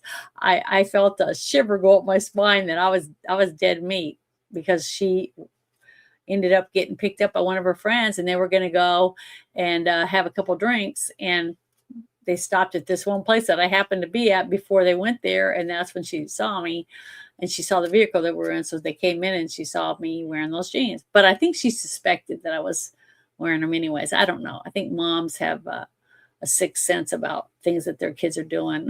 We may not always want to believe that, but I think it's true. But yeah, that didn't happen again after that, because guess what? When we got home, she made me cut them up because I lied to her. So, but she didn't, she didn't beat me or anything like that. I was lucky for that part of it. She was just said, we're going to tear those jeans up. We're going to cut them up, put them in the trash, because that you're never going to lie to me about that again, because it won't be those jeans. And she was right. So I don't know. We all have to do what we can and do the best we can with what we have. And that's all I tried to do. And I try to inform other people, what worked for me, what happened to me. Because if it did happen to you, then guess what? You're not the only one it happened to, because it happened to me as an Air Force brat. But I'm just wondering why it's taking so long. But remember, they said they got over 30 minutes left on the actual video that of Tanner killing Athena in the little truck, or whatever you want to call it, the FedEx delivery van, whatever. And it's all on camera, but the camera is covered up, so all you have is the audio. But he said it is not going to be released to the public. That was only going to be for the people in the court, because defense get to hear it, prosecution gets to hear it, and the jury, and anyone in the courtroom sitting in there. No one's allowed to have cameras, or only the ones with special permission can have the cameras, but they can't film anyone in the jury. And they have to, turn the cameras up to the ceiling whenever the jury goes in and out. And they had to blur out all the victims that were underage when they testified against Tanner, saying that they were raped by him when they were like 14. And then there was, I'm trying to think of all the things since I've been watching this case, and it's not the trial anyways, it's a sentencing phase, totally different. Because normally when somebody says that they're not guilty, like Tanner tried to say, when they said, hey, his defense attorney said, basically, well, they got DNA, they got the video evidence of you doing this in the truck, all the different evidence that they had against him, that they told him the best thing for him to do is to confess. And for whatever reason, I don't know if it's the court they're in or what, but I think he would have had a better chance of probably getting just life in prison if he just went with a judge. But I really think that when you bring all this up, because from my reading of all of the people in the chats from all the days, for 7 straight days, today's the 8th day of me reading the chat for like 6 to 8 hour day, off and on, just going through and reading the chat. The comments from the people have pretty much told me that it's in like my poll that I'm doing right now on my live, that they would go for the death penalty. But we got to remember, though, it only takes one person. Only one person, doesn't have to be unanimous, and they can't give him the death penalty. He'll end up getting life in prison with no chance of parole, which we know doesn't always mean they'll never get out. That's the only bad thing about it, is that, they can keep appealing and appealing and appealing hundreds of times, and we're paying for it, the taxpayers or whatever.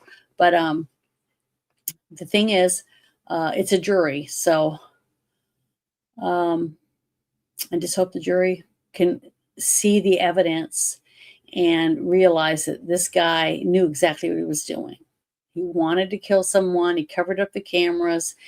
I think he was going to do it the day before, because the testimony from yesterday had a small snippet of video showing him delivering a package the day before, and he had done the same thing with his camera. He had covered up the camera from outside where you couldn't see where he was. And the only reason you even saw the father and the daughter and the mother was because of the camera facing him in his seat, and it looked out the door. When it opened it, you could see the door and the mother come out, and the daughter, the little brunette daughter, running around, and then the dad that comes out, because it's a pretty big package that he was delivering. But you could see right through the back of the truck, just like if you saw any of the other videos, you could see that, how many packages he had in the truck. But the thing is, he had the door open in the back, and he took the package, dragged it out. The dad took it and went in, and you see him get on his phone, Tanner get on his phone, I guess, to show that, hey, I delivered this package. Then he gets in his seat and puts the seatbelt on. When he starts to leave, I think he got frustrated because he was thinking about taking the kid, but the mother came out, and then also the father. So I think that kind of, he felt like he couldn't hang around, you know what I mean, to be able to talk to the kid into letting them, or, hey, you want to see what I got in the back of the truck, or whatever, want some candy, little kid, or whatever, how that scary thing is. So I think that he thought that, but he got spooked or whatever because of the mom and dad both coming out. It made him think twice about doing it. He got shook up a little, because when he got in the back in the truck and put a seatbelt on, started to drive off, the dad came running out and said, hey, you forgot to shut the back of your truck. You see, he had the door open. He was going to take that kid and put her in there. Just like the next night when he gets Athena and puts her in there, it was pretty much exactly the same routine and how he got her in there through the back of the truck. And it was pretty creepy. So I'm glad that they showed all of that video and they let the people see it. Yeah, the jury, when I say people, I'm sorry, that's what I meant. But the judge was nice enough to let them air a lot of this so that people like us can watch and see how a court works, because so many people I've talked to have never been to court. They've never even sat in court. They don't know anything about how it's run or anything.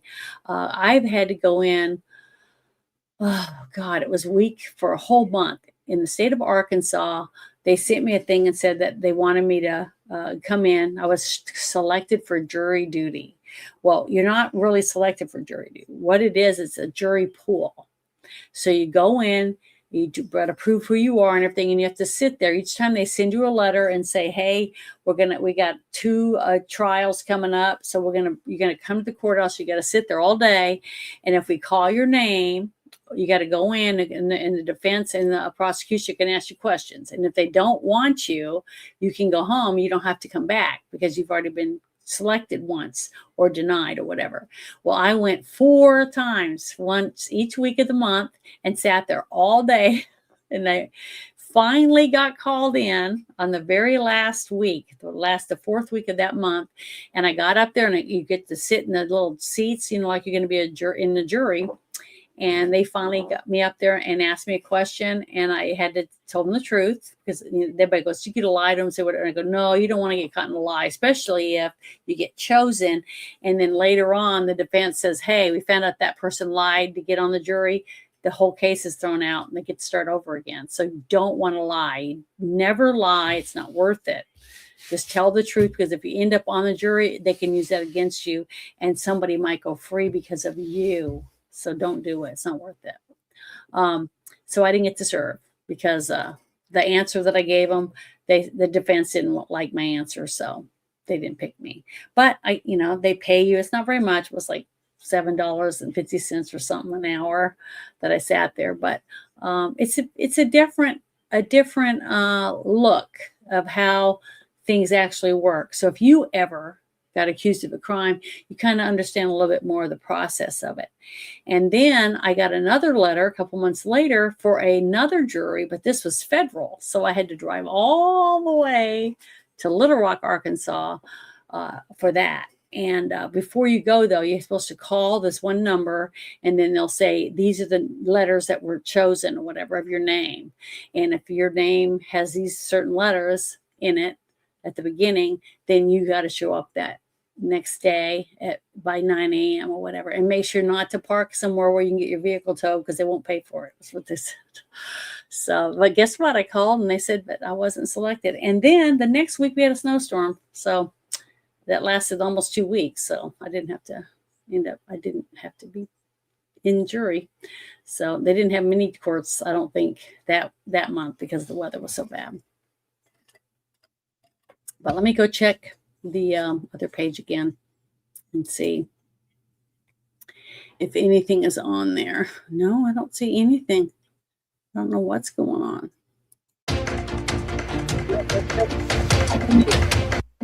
I'm gonna turn that down a little. Right there. There. We'll leave that on and just wait and see. But so far, it looks like yeah, they were I'm still waiting. So remember, they said they're going to take their lunch break, and a bunch of them, I'm sure, were very upset because they sat through half of the video. Oh, see, it says 32 minutes from what the video says. Now, that doesn't mean that's what it was. It's just that I didn't have play. So let me go to the front. Yeah, here we go. Let's see. Here we go. We're back on. Turn it up.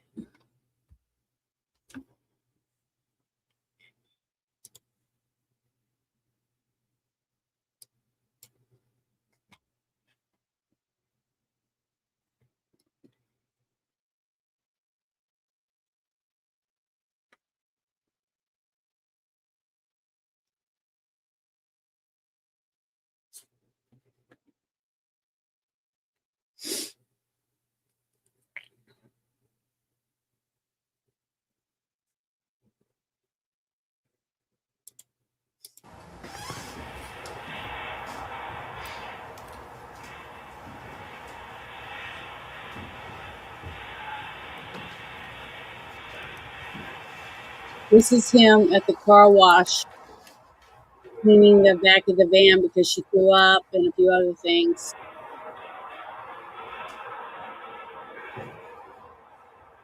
Why didn't it cover this up? I don't understand why I didn't cover the camera for this, but it covered it up knowing it was doing something. Ridiculous.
All I can say is I don't think this is the first time he's ever done anything like this because he just seems so calm. Like, this is something he does every day.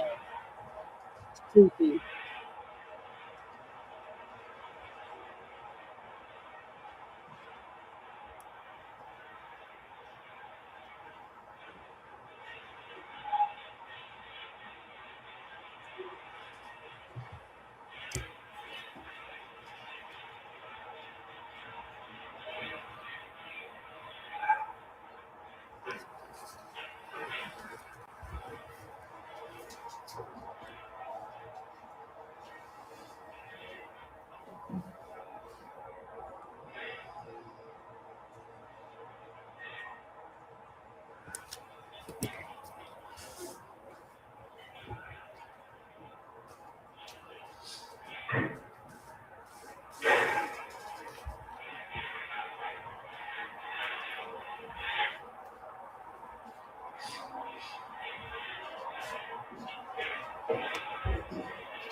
Sorry, I accidentally turned on the freaking, what's it called?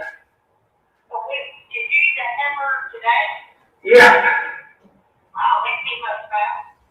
No, I ate it for lunch today. Okay. Well, are you on your way home? I'm on my way back to the station. Okay. Well, I need you to stop at,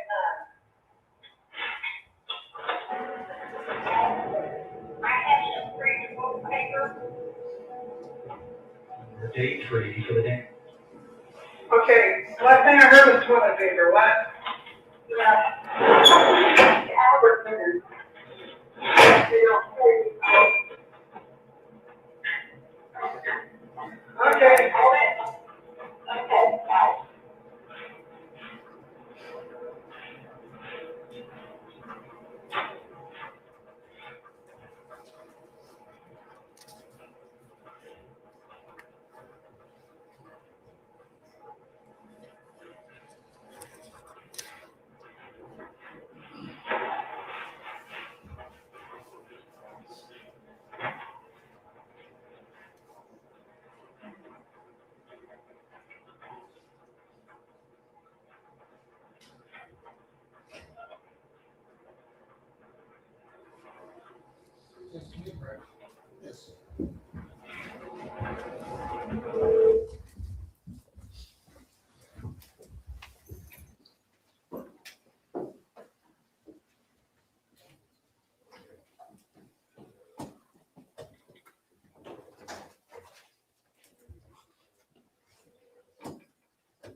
smells like barf in here. I guess I just ate.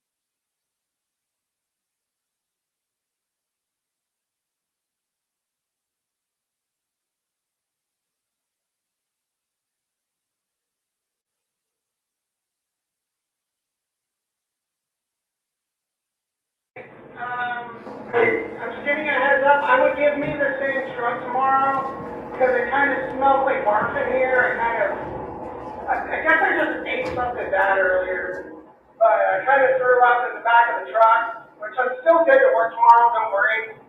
But I did eat something that didn't agree with me, and it kind of stinks now. Okay. I'm Did you just, wash it, way to wash it out? I just stopped at Love's and I used some paper towels and some sanitizer spray. Well, you see what you can do quickly to clean it up. And all that takes no. Oh no, I mean, I already cleaned it up. I just got done cleaning it up. All right, well, we're waiting something tomorrow to kind of spray it down, but yeah, we'll get you back in that truck. Yeah, it smells bad. I got rid of the throw up. I couldn't get rid of the smell. Okay, well, thank you for letting me know. I hope you're feeling better. Oh, after I threw up, I felt a lot better. I was still a little bit nauseous all day. But clearly I'm not ready for whatever it was. I appreciate you knocking out the route. Oh yeah, I mean, I can deal with being nauseous. All right, man. Well, you'll get a good night's sleep, and we got a big day tomorrow. So. I know. Like, I figured out what it's looking like. I don't. I'm getting ready to call Chase and see. I'm gonna let him know. I can let you know as well. I'll text you back. Alright. All right, man. Thank you. Have a good evening. Alright, you too. All right, thanks, Tanner.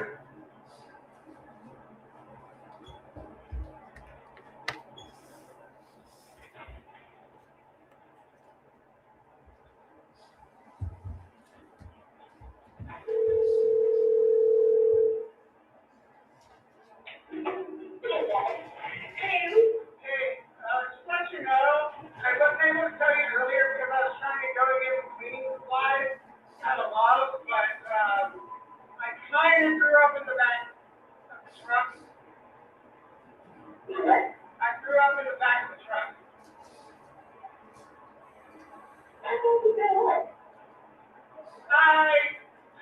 So there's this one single gas station that's out where I work, right? And they have this little cafe on the inside. I ate a hamburger for lunch. You know, and it was a little bit pink in the middle, but you know, normally that's not that big of a deal. I eat burgers like that from restaurants all the time. But I've been feeling nauseous for the last few hours. And I finally just blew it.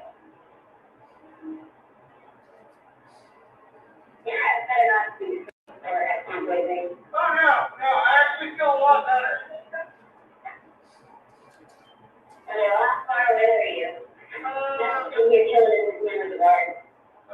About 15 minutes.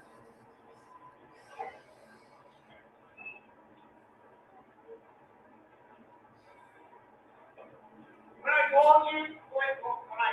you called me, I was literally in Love's, like, trying to get cleaning supplies. First, they're going to try to make me buy cleaning supplies. I was just like, no, I know you guys got some paper towels and some sanitizer that I can use.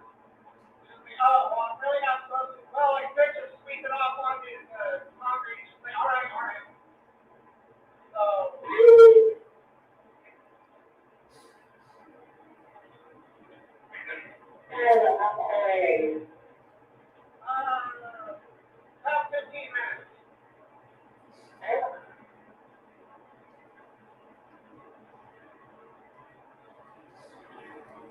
Well, let's try to hear that very All right, love you. Bye.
Cross-examination.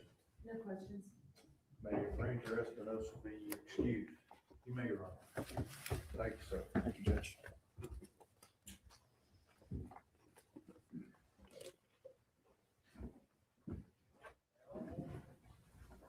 State.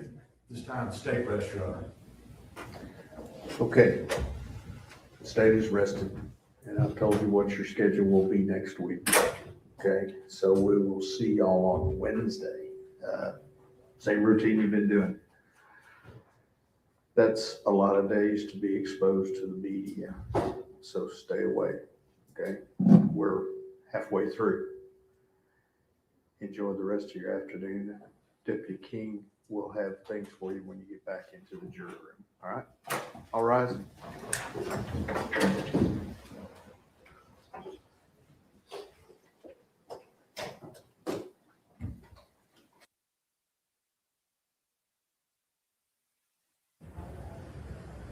Okay, so we just saw the state rest, Keith, and after we heard Rebecca and Terry describe that video and audio that they saw in the courtroom when they were talking to us just before lunch, and then to see him driving around cool as a cucumber, going to that gas station, getting cleaning supplies and paper towels to clean up, and then just taking phone calls and telling his dispatcher I got sick, and so give me a different truck tomorrow, and probably ate a bad hamburger. I mean, and then seeing him stuff her clothing inside his backpack.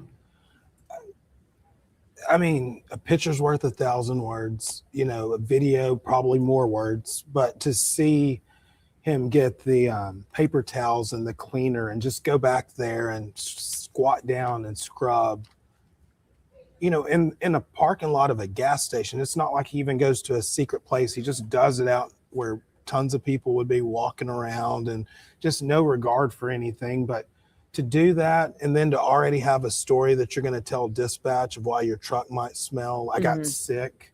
And then one thing that I made a note of, and I was telling you while we were watching it, as he's given this excuse for, not feeling well, his truck smells like that he vomited in his truck.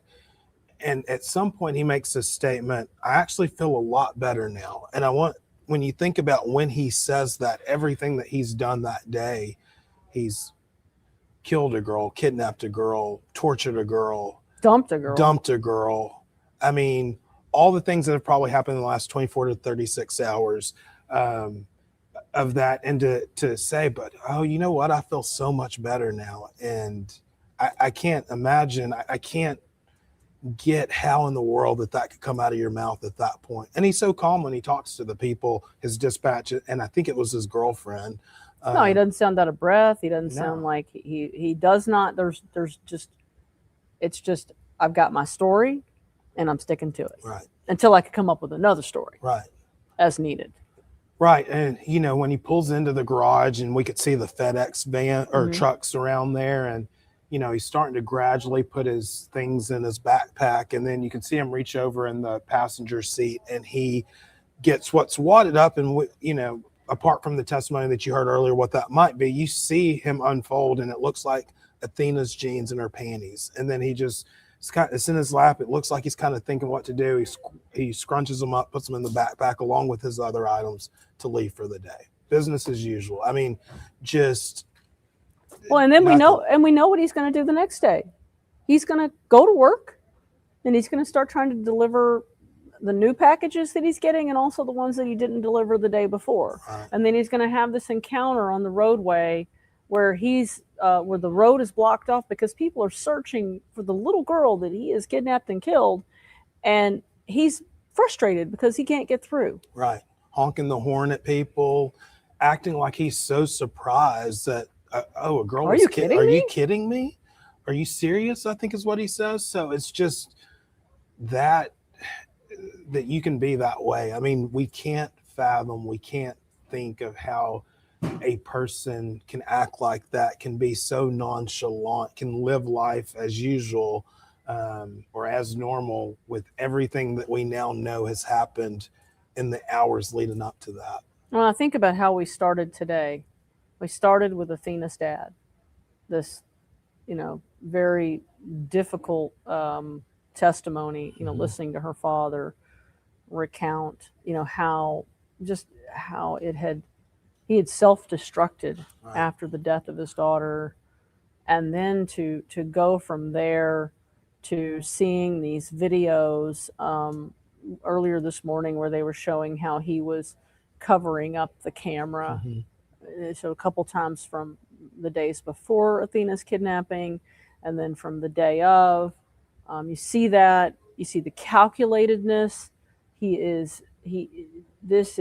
somebody said in the comments, he's a sociopath. Well, I don't know if sociopath, psychopath, all the things, all the words I can come up with.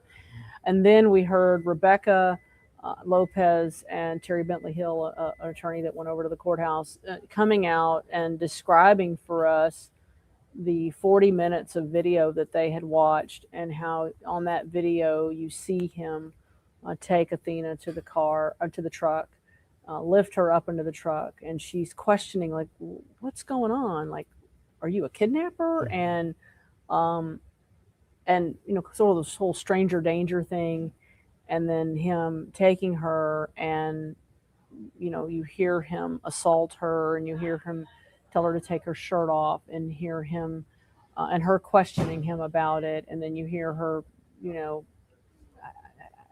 it's hard for me to even repeat the words, saying ouch. You can't see it, but you hear her say ouch, and that's indicative of something sexual is occurring there. And then you hear, and then you hear him from what they said, driving and listening to Jingle Bell Rock, and because this is, it's November 30th, so we're heading on into Christmas at that time. And then she is crying in the back. Well, of course she's crying, and him threatening her, well, I'll come back there and hurt you some more if you're not quiet. And then hearing later on in that 40 minutes the gasps for air, the muffled crying, and stomping. It is monstrous, it is depraved, it is evil, it is vile. And again, that video we just watched, and of course, the state rests. Oh, what else do you have to say? Right. What else do you have to say?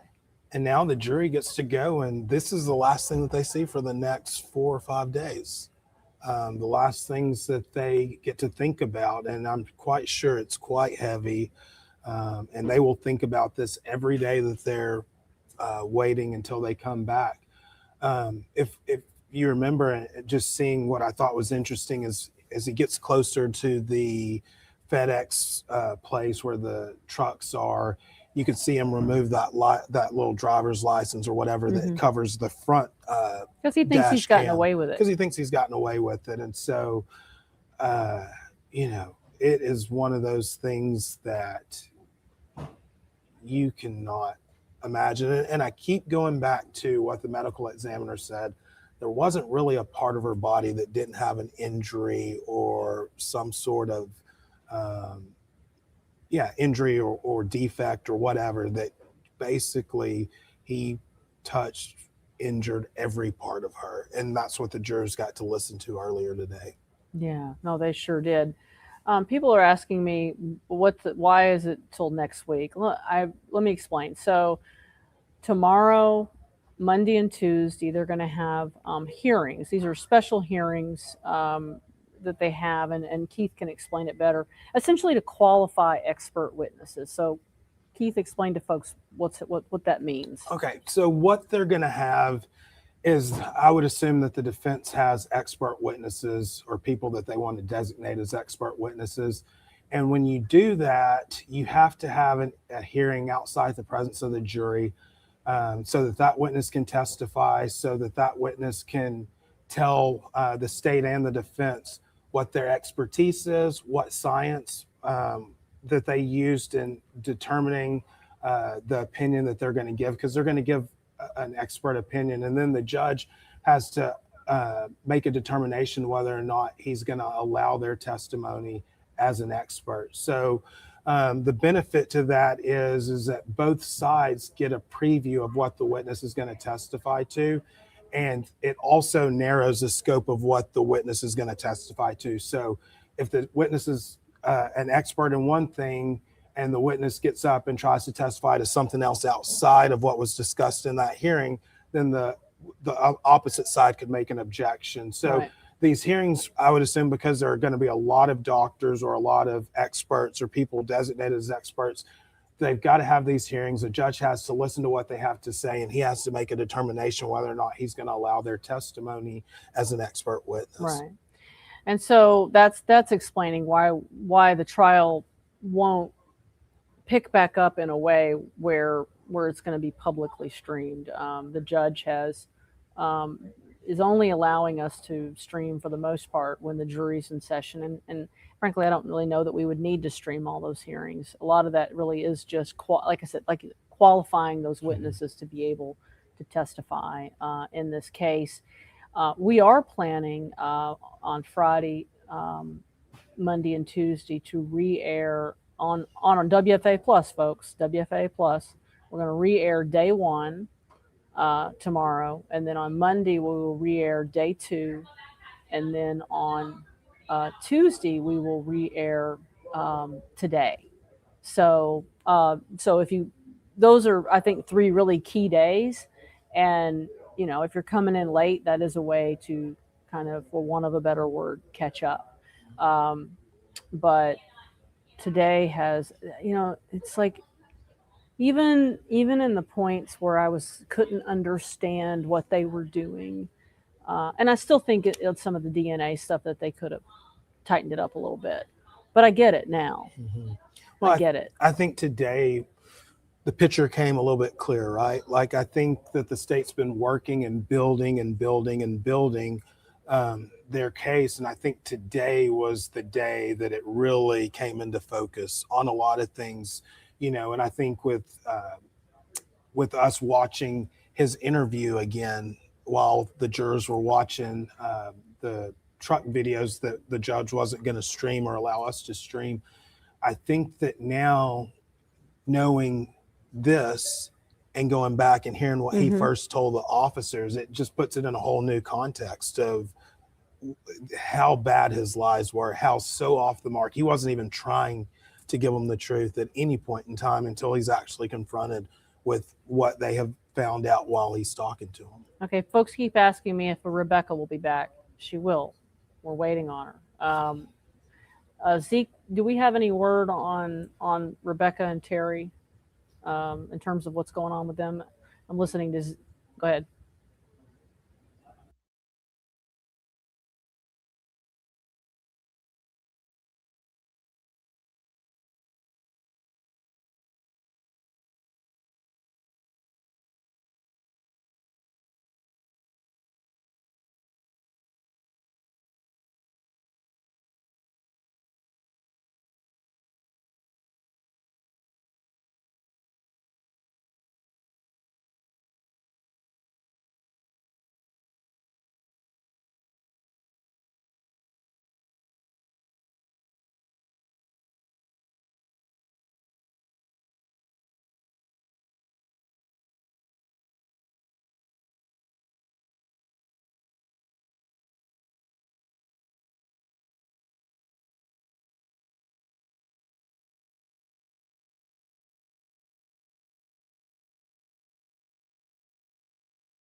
Boys and girls all over the world are being abused and tortured. The worst moments of these children's lives, they're being videotaped and they're being shared with other offenders all over the world. Many people would refer to this as CSAM, child sexual abuse material. They are suffering and they don't think that anyone is coming to help them. But we can. We can build that army and we can go get them. Come be a part of this team that is trying to push back this evil.